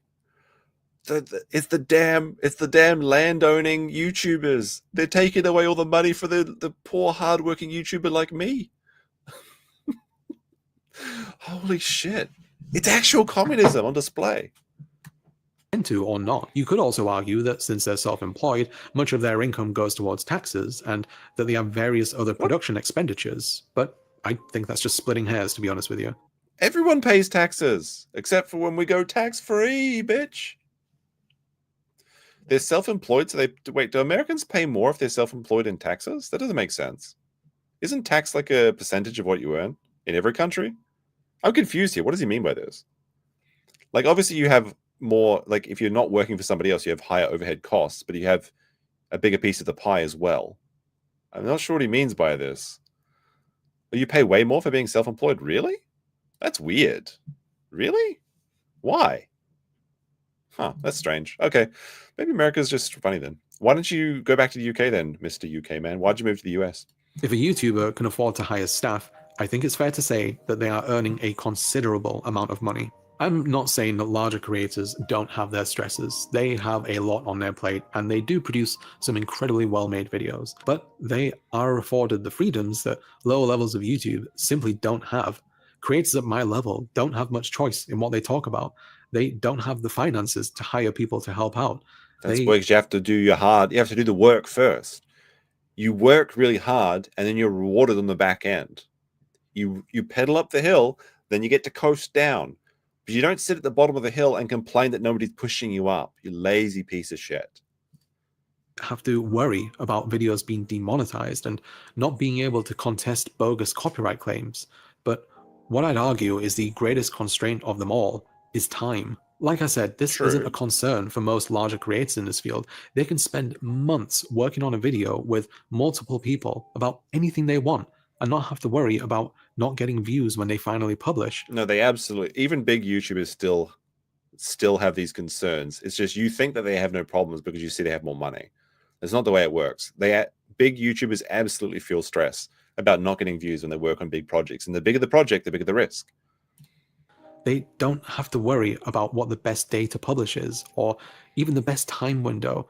They sometimes don't even have to worry about having to make a nice thumbnail or even a catchy title. This isn't Maintaining true. And growing an This isn't true. Big YouTubers constantly complain that their videos aren't getting as much views as they want. And a lot of time it's because they've got bad thumbnails and they delete videos and re-upload them. I've seen this happen to channels with millions of subscribers. And in fact, one guy in particular with 3 million subscribers, he deleted his recent video because he said the YouTube algorithm wasn't giving it the good blessing. He re-uploaded a different thumbnail, different title, did much better. Like, this is just fantasy. He's believing that people with more money than him just have no problems, which just isn't true. Like, everyone struggles with their own, like, we've all got our own crosses to bear. But he thinks that if you could just get to that, like, the top of the hill where he's like a big million YouTuber or something, all his problems will go away. They won't. Even if this guy was successful, which he'll never be successful because he doesn't want to put the work in. But even if he got to the top of the hill and he became the most successful YouTuber, he would still be unhappy because happiness has to come from within first. That's how it works, dummy. As a lower level creator on YouTube means creating and releasing well-made content with a tiny budget as frequently as possible so the algorithm doesn't forget about you. And why don't you just make Minecraft videos? If you can't handle making the intellectual discussions, just record videos like Minecraft or some shit. You're just sad because you don't get to do whatever you want and get free pay for it. Sorry, you gotta earn it first before the people give you anything. Most cases, this has to be done entirely by one person. I would really love nothing more than to be able to hire an editor just to alleviate. He just wants to hire an editor so he has more time to be lazy. A bit of the stress of doing this job. But I'm not kidding when I say that because of the inconsistency in income from YouTube, you can literally lose money by hiring someone if a video doesn't do well enough. Yeah. Or if it gets... That happens in every business. If you hire someone to work at your burger stand and you don't sell enough burgers, you lose money by hiring them. That's how every job works. Holy shit. Demonetized. And if, like me, all you can handle is one video a month, that's a lot of risk. He can only handle one video. Is this the one video he did a month? Was it a 50-minute crying session? Risk. In general, I'd really love to be able to increase my production value overall, get a nicer camera with a better lens. This is a kind of a trap, though. You don't actually need to do this. Now, it is nice, don't get me wrong. But increasing production values doesn't necessarily correlate to increase in value to the audience. If you look at some of the most popular videos on YouTube, like Asmongold or Charlie Most Critical, they're some of the least production values because it's just content and no frills, right? But people get into their head that if you buy a fancy camera or you buy a fancy mic, and mic is the best thing you should really spend on a YouTube channel, but you can get a mic for like $100-200. It's not a big investment. But people have this thing in their mind, like, well, if I just get like a 4K camera, then they'll get the views. If I just get like the extra Sony lens or the 2.5 f-stop bokeh, then it'll make my channel happen. No, that's just stuff you do for yourself. It doesn't improve the content, even if it looks nicer. Have more interesting backdrops to shoot on, take some time to learn more about After Effects, maybe even get voice lessons and so forth, but constraints of time. He needs voice lessons, but for a different reason. And finances simply do not allow for it. This especially stings when you have commenters saying... And wait a second, like voice lessons and After Effects, you can learn that shit for free on YouTube. I guarantee you.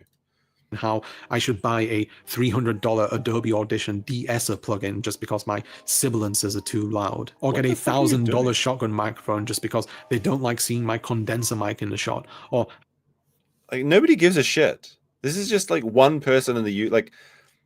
I did not think about this mic even once in this video. It doesn't like it literally means nothing. He saw one person that made a comment about his mic and he took it to like as a personal attack. That's how fragile this guy is. Yeah, you can just like download these plugins as well. You don't need to pay through things. Jefferson C. Post says Social Security tax, a separate payroll deduction is split between the employer and the employer. Oh, okay, that makes sense. Suffer US, yeah, I guess so. I mean, I'm going to be paying extra tax because I got my office now, I suppose, as well. How I should get voice lessons, etc. I'd like to be able to do these things. Why wouldn't I? Anyone who makes anything wants to be better at it. I think I've improved over time, and I... Unfortunately, this wasn't the case because we just saw your video about how you're failing and how people are being financially abusive to you. So I guess there was 2 years wasted. Unfortunate. You know, couldn't be me. Make do with what I have at my disposal. But to hear from people who, might I add, aren't even patrons, saying that I should spend a bunch of my limited income just because they don't like looking at my microphone is kind of insulting. Then why are you listening to them? You're neglecting the people that are paying you in favor of giving time and effort and stress to these people that literally aren't paying you shit. No wonder you're failing your business. Your proprieties is completely in the wrong area. What the fuck? It shows a profound lack of understanding as to what it's like trying to run a channel with the tiniest of resources. No, it shows a profound lack of understanding where your priorities should lie. Holy crap. And it just makes you feel like all that effort that you're already putting into making a video isn't good enough. We can't all afford to buy or even rent out a $36,000 Arri Alexa Mini. Literally doesn't get, like, what YouTuber, except for maybe MKHB or whatever his name is, uses these sort of, like, these red cameras. Nobody does. Everyone uses, like, a DSLR or their phone. If you can't make a successful YouTube with your phone, you can't be a successful YouTuber. You know, I'll tell you what, to any of those people out there, if you're feeling generous and your wallet's feeling a little bit too heavy, then here's my Amazon wish list with a bunch of stuff that I could really use. Hey, you've been listening to me bitch for 25 minutes. How about you buy me an LG ultra wide screen? Only £700. Oh my goodness. This is just shameless. It doesn't have the best colors, so this one will be really nice. Here's a SSD, which is really fast. It will make editing much easier. And here's the shotgun mic that someone recommended to me once. So, hey, look, I'm going to be a serious YouTuber here. I can't earn more than $400 a month, but I think I really need this $1,000 mic. I'm using the Rode Blue Snowball. I mean, is it Rode? No, it's the Blue microphone, not Rode. What am I talking about? I'm using the same mic that I always use, the Blue Snowball. No one complains about it. Holy shit. You got to have the $1,000 microphone or you're not a serious YouTuber. Holy crap. Yeah, if you're feeling generous, then why not help me out? I'm kidding. Please do not buy me anything. I do not know how to respond. This was a joke, was it? Amazon wish. It's totally a joke, guys. But if you want to click on my Amazon wish list down here, then you like it's totally a joke. Haha, teehee. Wouldn't it be funny if you bought me everything from the YouTube wish list? Teehee. Just kidding. Unless pathetic. Just if you want it, just ask for it. Ask and you shall receive. If we're going to talk about revenue, we have to look at how YouTube's copyright system is an absolute mess that only favors movie and TV studios, music labels, and larger content creators. YouTube copyright content is very frustrating, but you're still able to make loads of content using copyrighted material. All of my Rings of Power videos, they're all monetized because I correctly monetized them and edited them in such a way that I knew I wouldn't have to deal with the copyright system. Literally get good. Holy crap. I mentioned at the beginning that I had my first run-in with copyright issues fairly early into doing this job. I've had numerous copyright claims, a copyright strike. I've appealed all of these and they have always failed. So, in the US, under the Copyright Act, there's something that you've probably heard of called fair use law. I have. Which says that people are allowed to use portions of copyrighted work without permission from the owner. So brief snippets of movies, shows, music, literature, etc. are fine to use, especially if it's transformative, i.e. if you're not trying to recreate the original product as a whole. So if I show like a 6-second clip of Our Flag Means Death, completely out of context with no audio, that's within the realm of fair use. Also, go watch Our Flag. That is fair use because he's using an example for educational purposes of what fair use is. But if he just posted that clip to it by itself on his YouTube channel, that would not be fair use. So I will put the caveat in there. Means Death. It's really good. It needs a second season now. However, the problem with fair use law is that it is a poorly defined gray area because under Title 17 of the US Code gives copyright owners the right to limit how people use their creative work, meaning that if you are within the realm of fair use, even if you use a second of someone's work, the owner can still deny usage. At this point, the only option left to resolve this is litigation. And understandably, not many people can afford to take giant media companies out to court. If you've see, this is what he's lying about a bit. Is what happens is basically if I upload a video, let me try and illustrate this. I think is probably better. Flash banging in the audience. Sorry, that's bright. There we go. All right. So this is kind of how the YouTube copyright system works in a nutshell. Here we go. All right. So basically, what happens is I upload a video. Okay, here's my video. Vid. There we go. Now, I upload it to YouTube platform, and it's got automated copyright checks. If it passes everything, that's good to go. If it's not, then I take it down and I re-edit it until I get a better result, right? The original owner of the copyright, so this is maybe Amazon, right? Amazon over here. Put an A on his face. There we go. Amazon sees it, and he does a manual claim. At this point, the video now becomes either blocked, or more likely, it goes into a yellow tick mark where they get the money for it. At this point, I can either accept this or contest the thing. This is what he's talking about here. This is what happened for him. So if you decide to contest it, you have to give your information. So you go to contesting. And at this point, if you give them your information, your name, your lawyer details, things like that. At this point, if they want to move forward, Amazon has 30 days. Amazon has 30 days to sue you, provide evidence of that suing to YouTube, or they release the copyright claim. Or they might just release it immediately because they know that they don't want to litigate it. So what's happening here is he's doing the video, it's getting past copyright claims, then it's getting copyright manually struck by another creator or a service provider, but then he's being too cowardly to contest the claim. If he truly contests the claim, now they can say no again, you can do it one more time, but that's when you go into, they have to litigate. So he's actually lying here because Paulo from Tokyo is never going to claim him, never going to sue him like that. That's ridiculous. He's just putting out he's trying to make himself sound more like a victim, or he's too cowardly to actually give his information to these companies because he thinks that they might actually sue him, which means he has no actual confidence that what he's doing is fair use at all. Spend some time on YouTube, you'll probably already know how being demonetized is a huge issue for a lot of content creators. Yeah, it happens to a lot of people. I was aware before I started making videos, but only after I started doing this did I learn about how much of an unmitigated, imbalanced mess it can be. Let me put it this way. If I found that someone used a clip of my videos, like this video by FD Signifier, where I appear for a couple seconds near the beginning, if I wanted to, I could put a copyright claim on his video, saying that he used my footage without my permission. As a result of that, the entirety of that video would be claimed, and any revenue that it earns would go directly to me, even though... Now, I do think that they need to change something in this. I feel like the amount of money being sent to you from a video that's been copyright claimed should be proportional to the amount that is used in the content. So, for example, if you've got a 10-second video, 1 second of content from like Marvel movies or whatever, Marvel should not be entitled to 100% of the content. It should only be 10%, right? I think it should be proportional. That makes more sense to me. But YouTube's very, very stupid about this. That is one issue that I do have with the copyright claim system. Although I know how to use the copyright system to my advantage in such a way that I don't have to deal with copyright claims anymore. My footage accounts for only a moment of the full runtime. FD yeah, could it's then literally send a skill to problem. remove the claim, which goes you just got to get me. good. And you can explain that it's under fair use. Streams are a bit harder because streams are kind of like, I get a lot of my streams get yellow ticked and I appeal most of them. Sometimes I just don't bother because I know they're not really monetizable. But streams are a lot harder. But for my uploaded videos that I do normally, those ones are all green. Or I just don't upload them. I just keep adding them until I get a green tick. How it's transformative, all of that stuff. But I could simply decide, nah, I'm just going to claim it anyway and continue taking his revenue. FD could appeal. His mic is hanging by a cable and his life's hanging by a thread. Important to note. It again, but I can say no again. And unless he's willing to take me to court, he has no other option than to just leave it be and let me take all his money for his hard work.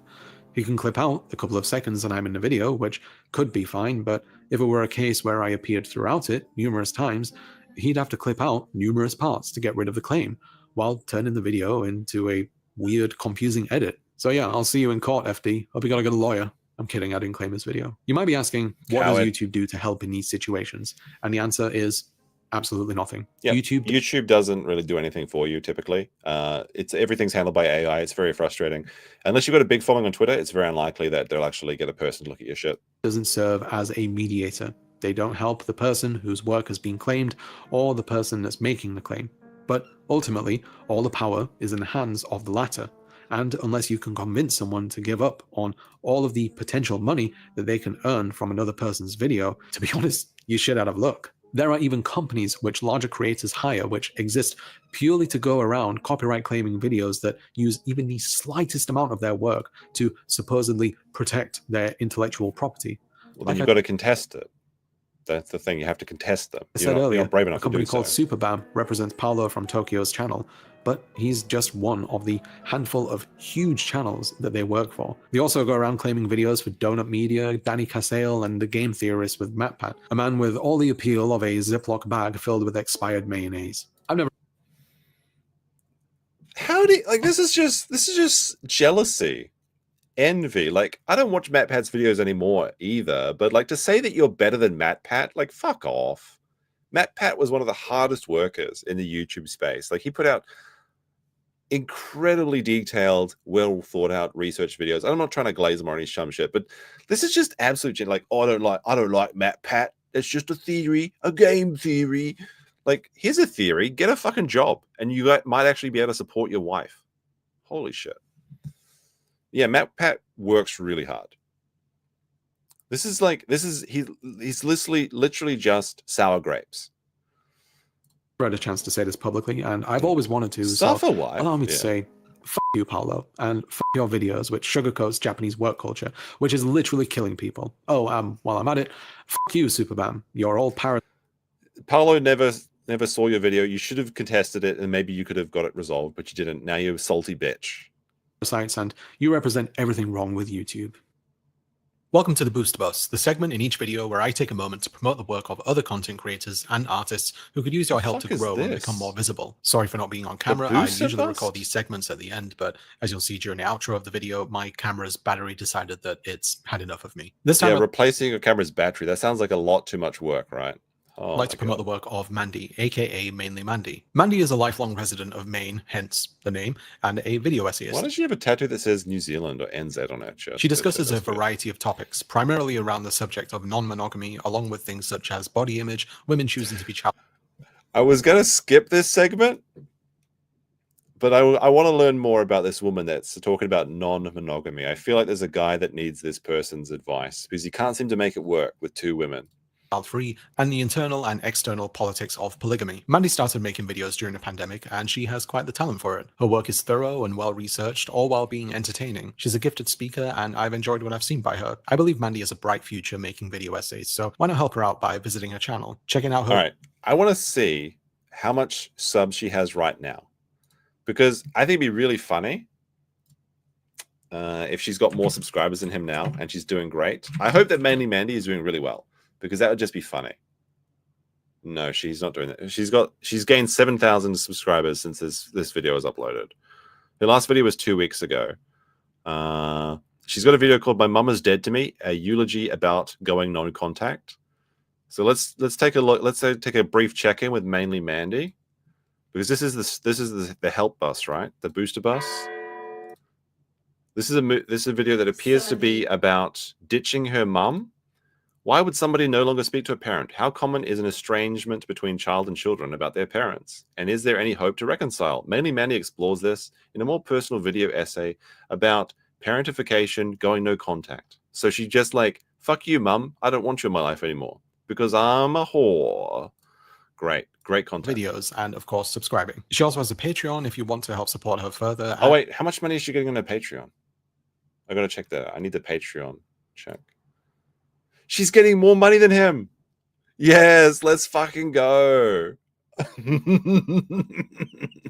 She's earning 30% more money than this twat, and she has 1/10 of his subscribers. Oh, let's fucking go. Manly Mandy, let's go. Nice. Oh my goodness. She has less, so he has 196 Patreon subscribers and $300 a month. She has 164 and 414. Let's fucking go. She's absolutely mogging him. She's got those big moggy titties. Look at that. Holy crap. And you can follow her on Twitter at Mainly Mandy. A little bit. Man, if you didn't shill Mainly Mandy, maybe those Patrons would have been yours, right? Help goes a very long way for small creators. So please send me an email at work bye, along Boost with Bus. high quality. They are Giving them advice and tools to do so, but it's complete bullshit. It'd be funny if that was his YouTube wife. only cares about his larger creators because they bring in way more money for the site than anyone else, and as a result, they can get away with way. Oh my goodness! Imagine that. Imagine supporting the people that bring in the most revenue for your company. Holy shit! Why don't they just share it out all the money evenly? Like, why don't they share out the views evenly? How's that fair? That somebody that has millions of subscribers gets millions of views? That doesn't seem fair to me. Why doesn't my YouTube channel with 10 subscribers have millions of views? Bigotry and also the algorithm. Way more than smaller creators. These absolutely huge channels are watched mostly by minors. Yep, despite YouTube's desire to ensure that the site remains family friendly, they're more than fine with allowing these channels to post overtly sexually suggestive content, both in their videos and their thumbnail. Is he talking about Polo from Tokyo? I don't think so, bro. Now, this is a problem, absolutely. And maybe he's talking about Elsagate, because this is an old video or something. And that was an issue that people are trying to combat.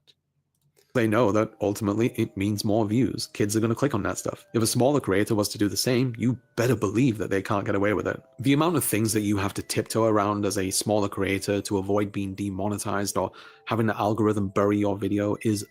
No, actually, I feel like smaller creators actually get more leeway in what they can do because they're not being scrutinized as closely. As you get larger, you get more critics and you get more people checking in to see if you're playing by the rules. So that's not true at all. Absurd. There's sort of a danger zone though. Like I feel like the range between 10,000 to 100,000 is kind of like the danger zone before you get like a YouTube rep. But that's just what I think. YouTube tends to go easier on swearing these days to a certain extent, but there are hundreds, if not thousands of words that you cannot say at all without paying for it. If you've watched some of my previous videos, you know that I've spoken a lot about mental health issues, and it's inevitably resulted in talking about people taking their own life. A term that I adopt regularly because YouTube doesn't like people using that other word that begins with S. Even on the content warnings at the beginning of some videos, I've had to censor the word because they can detect words on screen along with various other imagery. YouTube says that it's okay with discussions of sensitive topics, so long as it's not done in a way that's harmful or derogatory. But in my and many other people's experience, context does not matter at all. If YouTube's AI detects a word that it doesn't like, be it audible or visual, it'll prevent you from earning any revenue from it. Even when you send it in for a human review, they'll still take a similar tack to it. Thankfully, a few of my videos that were flagged were approved after human review, but that's still a couple of days waiting to publish, which can make the world of difference when it comes to retaining your audience's attention. But you post once a month. You're posting a video once a month. Just upload the video on the 20th, wait, give it a few days to review, then release it on the 1st. And do that every month, so you're 10 days early. Like, holy crap. It's not hard. Channel Nerd City, alongside some other creators, conducted an extensive What is going on here? Like, I think we've gone down a very strange rabbit hole, and this video is not what I expected. Straight homosexual, ching. Oh no, heterosexual. Sorry. Where they tested over 16,574 words in the titles of videos to see whether they would get demonetized. They found that 2,992 of those words were either possible or likely to prevent a video from earning any revenue. Some obvious, like swear words or bigoted language, but some far less obvious, like voter, apparent, full, invisible, or even Shrek, all resulted in them being demonetized. Probably false negatives. Like, this video, does this feel like 1.25 speed? I feel like I did to check the speed. This feels like it's dragging on. Holy crap. It's almost over. There is a lot of weird Shrek stuff out there, though, so... There's a lot of weird Shrek stuff, that is true. They and a variety of queer and trans creators also found that YouTube flagged videos that had terms like LGBTQ, gay, lesbian, or trans in the title, even when the content of said videos were an honest, sensitive, and serious look into LGBTQ issues and lifestyle. Yeah, because maybe Pepsi doesn't want to have their logo over somebody talking about how you wrap your chest. Sorry, that's the way it is. In which YouTube claimed was an error and have since allegedly corrected it, but it highlighted the serious flaws in which the ways YouTube regulates its platform. So I want to answer some questions that people might feel like asking after hearing all this. Starting with, if this job is so awful, then why not just quit? This is a great example. This is a great question, and I'm not sure if there's going to be a great answer. What do you think, chat? If this is such an awful job, why not just quit? Well, believe it or not, I actually really like this job, despite its stress. I like being able to talk about the things I find interesting, even when that means making a compromise and talking about things that I'm not too invested in personally. I like talking about these things with other people. Any of my friends will tell you that, but no. Okay, well, that's the problem then, right? If you want to do something you love, sometimes you have to make sacrifices. And that's the sacrifice. You're going to be poor because you're not good enough. Like all the other lefties seem to make it work. All the other bread tubers, you just want to be one of the big ones, right? What ContraPoints is making it work. Philosophy Tube's making it work. Just do what they're doing. Like, holy shit. Jefferson C post with the 2 says, is he hoping to get all those miners? Sus? Perhaps. You never know. Get to talk about it with an audience and encourage discussion, which is great. It's opened me up to harassment in various ways, but I've learned to not let it get to me. It also means that... Spoiler alert, it did get to him, and he complained about it in previous videos. I'll occasionally get an email or Twitter DM from a stranger who wants to discuss with me at length about why men have it harder than women when it comes to beauty standards, which, once again, they don't. Please... Did I tell you guys about the weirdest DM I ever got? Oh, man, I wonder if there's still... I still have it somewhere. Did I tell you about this? The guy that blocked me for talking about Beauty and the Beast? I wonder if it's in here still. Shit. I hope I can find it. I hope I can find this guy was here it is. I don't want to dox this person, but this is a very real conversation. Just a quick question. So this is an unsolicited DM I received. Just a quick question. Do you still think Belle has Stockholm syndrome? And I said this, and I was like, accepted the message. From Beauty and the Beast? Absolutely. Okay, get off the internet now. And I said, what is your reasoning? Because you're making far left point that has been disproven for some time now. Not to mention, you're a right-winger, right? And I responded, what does left and right-wing opinions have to do with the analysis of Beauty and the Beast story? Because what you're saying is completely stupid. Just watch the fucking film again to prove me right. I responded, you haven't told me why you think Belle doesn't have Stockholm syndrome. You messaged me, so state your argument first. Belle isn't coerced into liking the Beast. Instead, it's the Beast who improved himself over time, which means Belle manages to get a feeling to his nice self. And if you want to say Belle was kidnapped and enslaved, keep in mind that Belle only became his prisoner to save her father. She did this on her own because he knew that he was old and that he would have fucking died soon. And eventually the Beast improved so much that he releases her again. Again, this is to save her father, but shows that he has turned a 180 on his old self because of Belle. I responded saying, you say that Belle isn't coerced into liking the Beast. But then you say that she only became a prisoner because she had to save his father. So you're incorrect from the start. Furthermore, the story is told from Belle's point of view. So she is an unreliable narrator and shapes her reality to craft a positive world, which the prisoner of the Beast, which, in my opinion, is Stockholm Syndrome. Oh, really? You think Belle is the narrator? I swear. Sir, I swear there are many points in the fucking movie. If you just take a look, there are certainly points of the story as shown from other characters like Gaston or her father, but she is the main character and recounting the events of the castle is in her point of view. And what about the Beast? You're going to leave him out of this, right? What about him? He's the villain. While I believe he thinks that's not the case, he's not a reliable source either. The Beast is not the fucking villain, you brain-dead retard. He took a young woman as a prisoner against her will. He is absolutely the villain. His character improving is merely Belle's deluded fantasy. Well, how about I duct tape your mouth shut and throw you into a pit of snakes? This is the real messages I received, by the way. Go ahead. How are you going to accomplish this? Just shut up. I've had enough of your bullshit for this night. I'm a right-winger myself, and you're a fake right-winger who thinks there's shit. Next, you're going to tell me that Ariel gave up her voice for a man.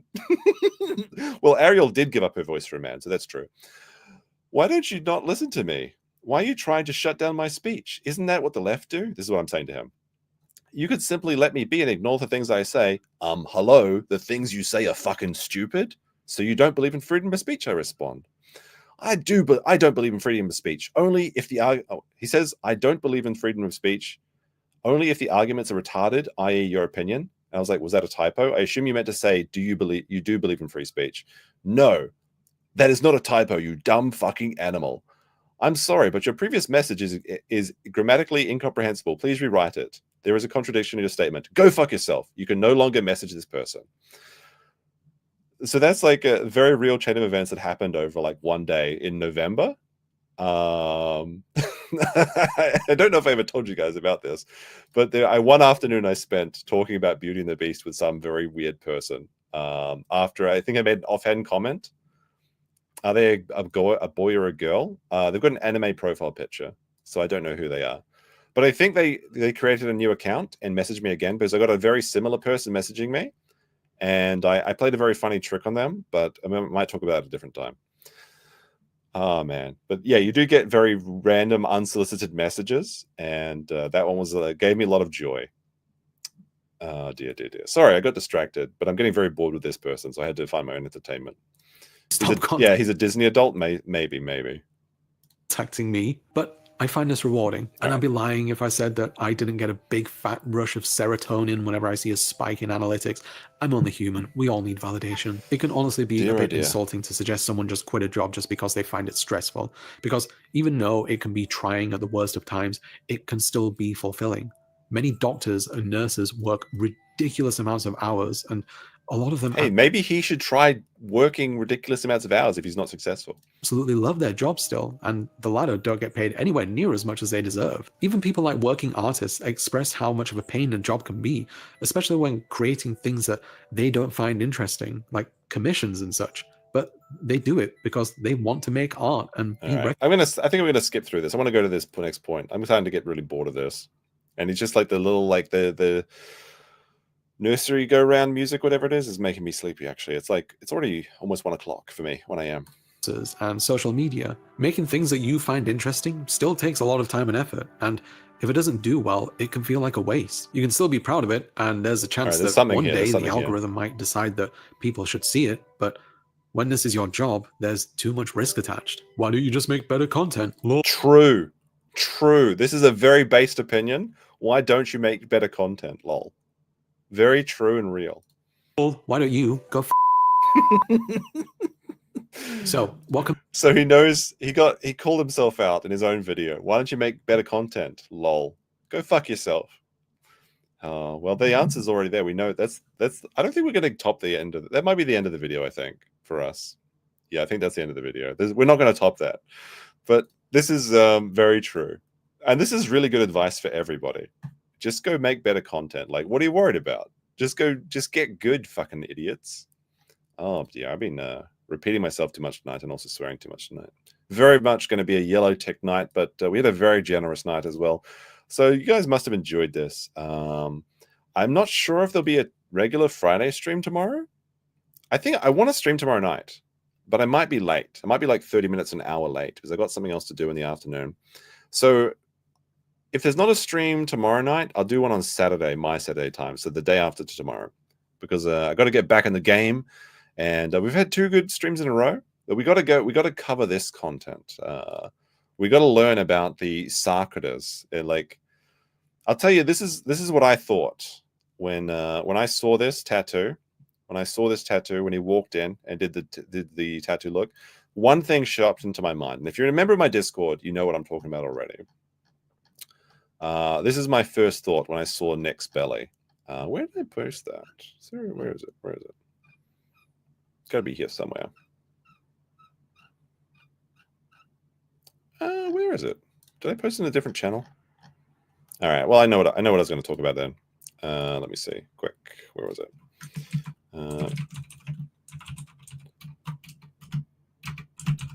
Wait, did I delete things from my own thing, Sean? Here it is. The second. Hi. Oops. The second Nick's belly walked into my Discord and someone sent me a picture of it, this is my first thought, is that I knew I was going to have a really, really kawaii morning that day. All right, where is it? Where's the best part of this video? The only part I want to show, where she gets super, super kawaii. Here it is. This was what's going through Nick's mind the moment he walked outside to the tattoo thing. Day.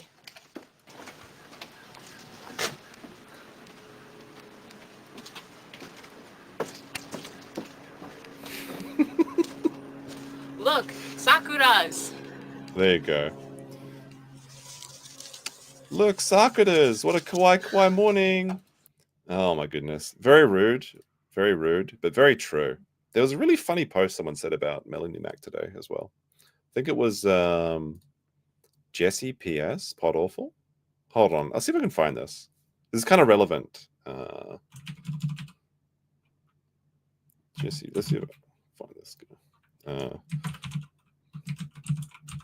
Well, we're trying to just doing random stuff now at the moment, chat.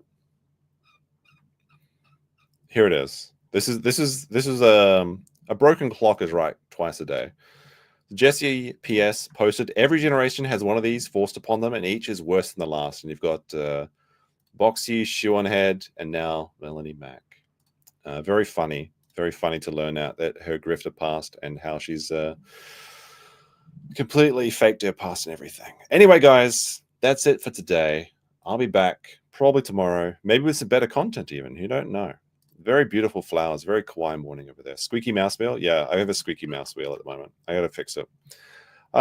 Thanks for all the donations today. Very generous. I'm very happy to say that we made more in donations tonight than that guy makes in a month, which is good because he should suffer while we should profit. Like, unironically, we did. Like, I don't know what he's worried. He's like, it's a skill issue, bro. Like, I just did it one day. It just takes 1 day of work. Just load up a stream like Lamol. Just like boot up a stream and be funny, and people will pay you money. It works. We'll see you next time, guys. Bye.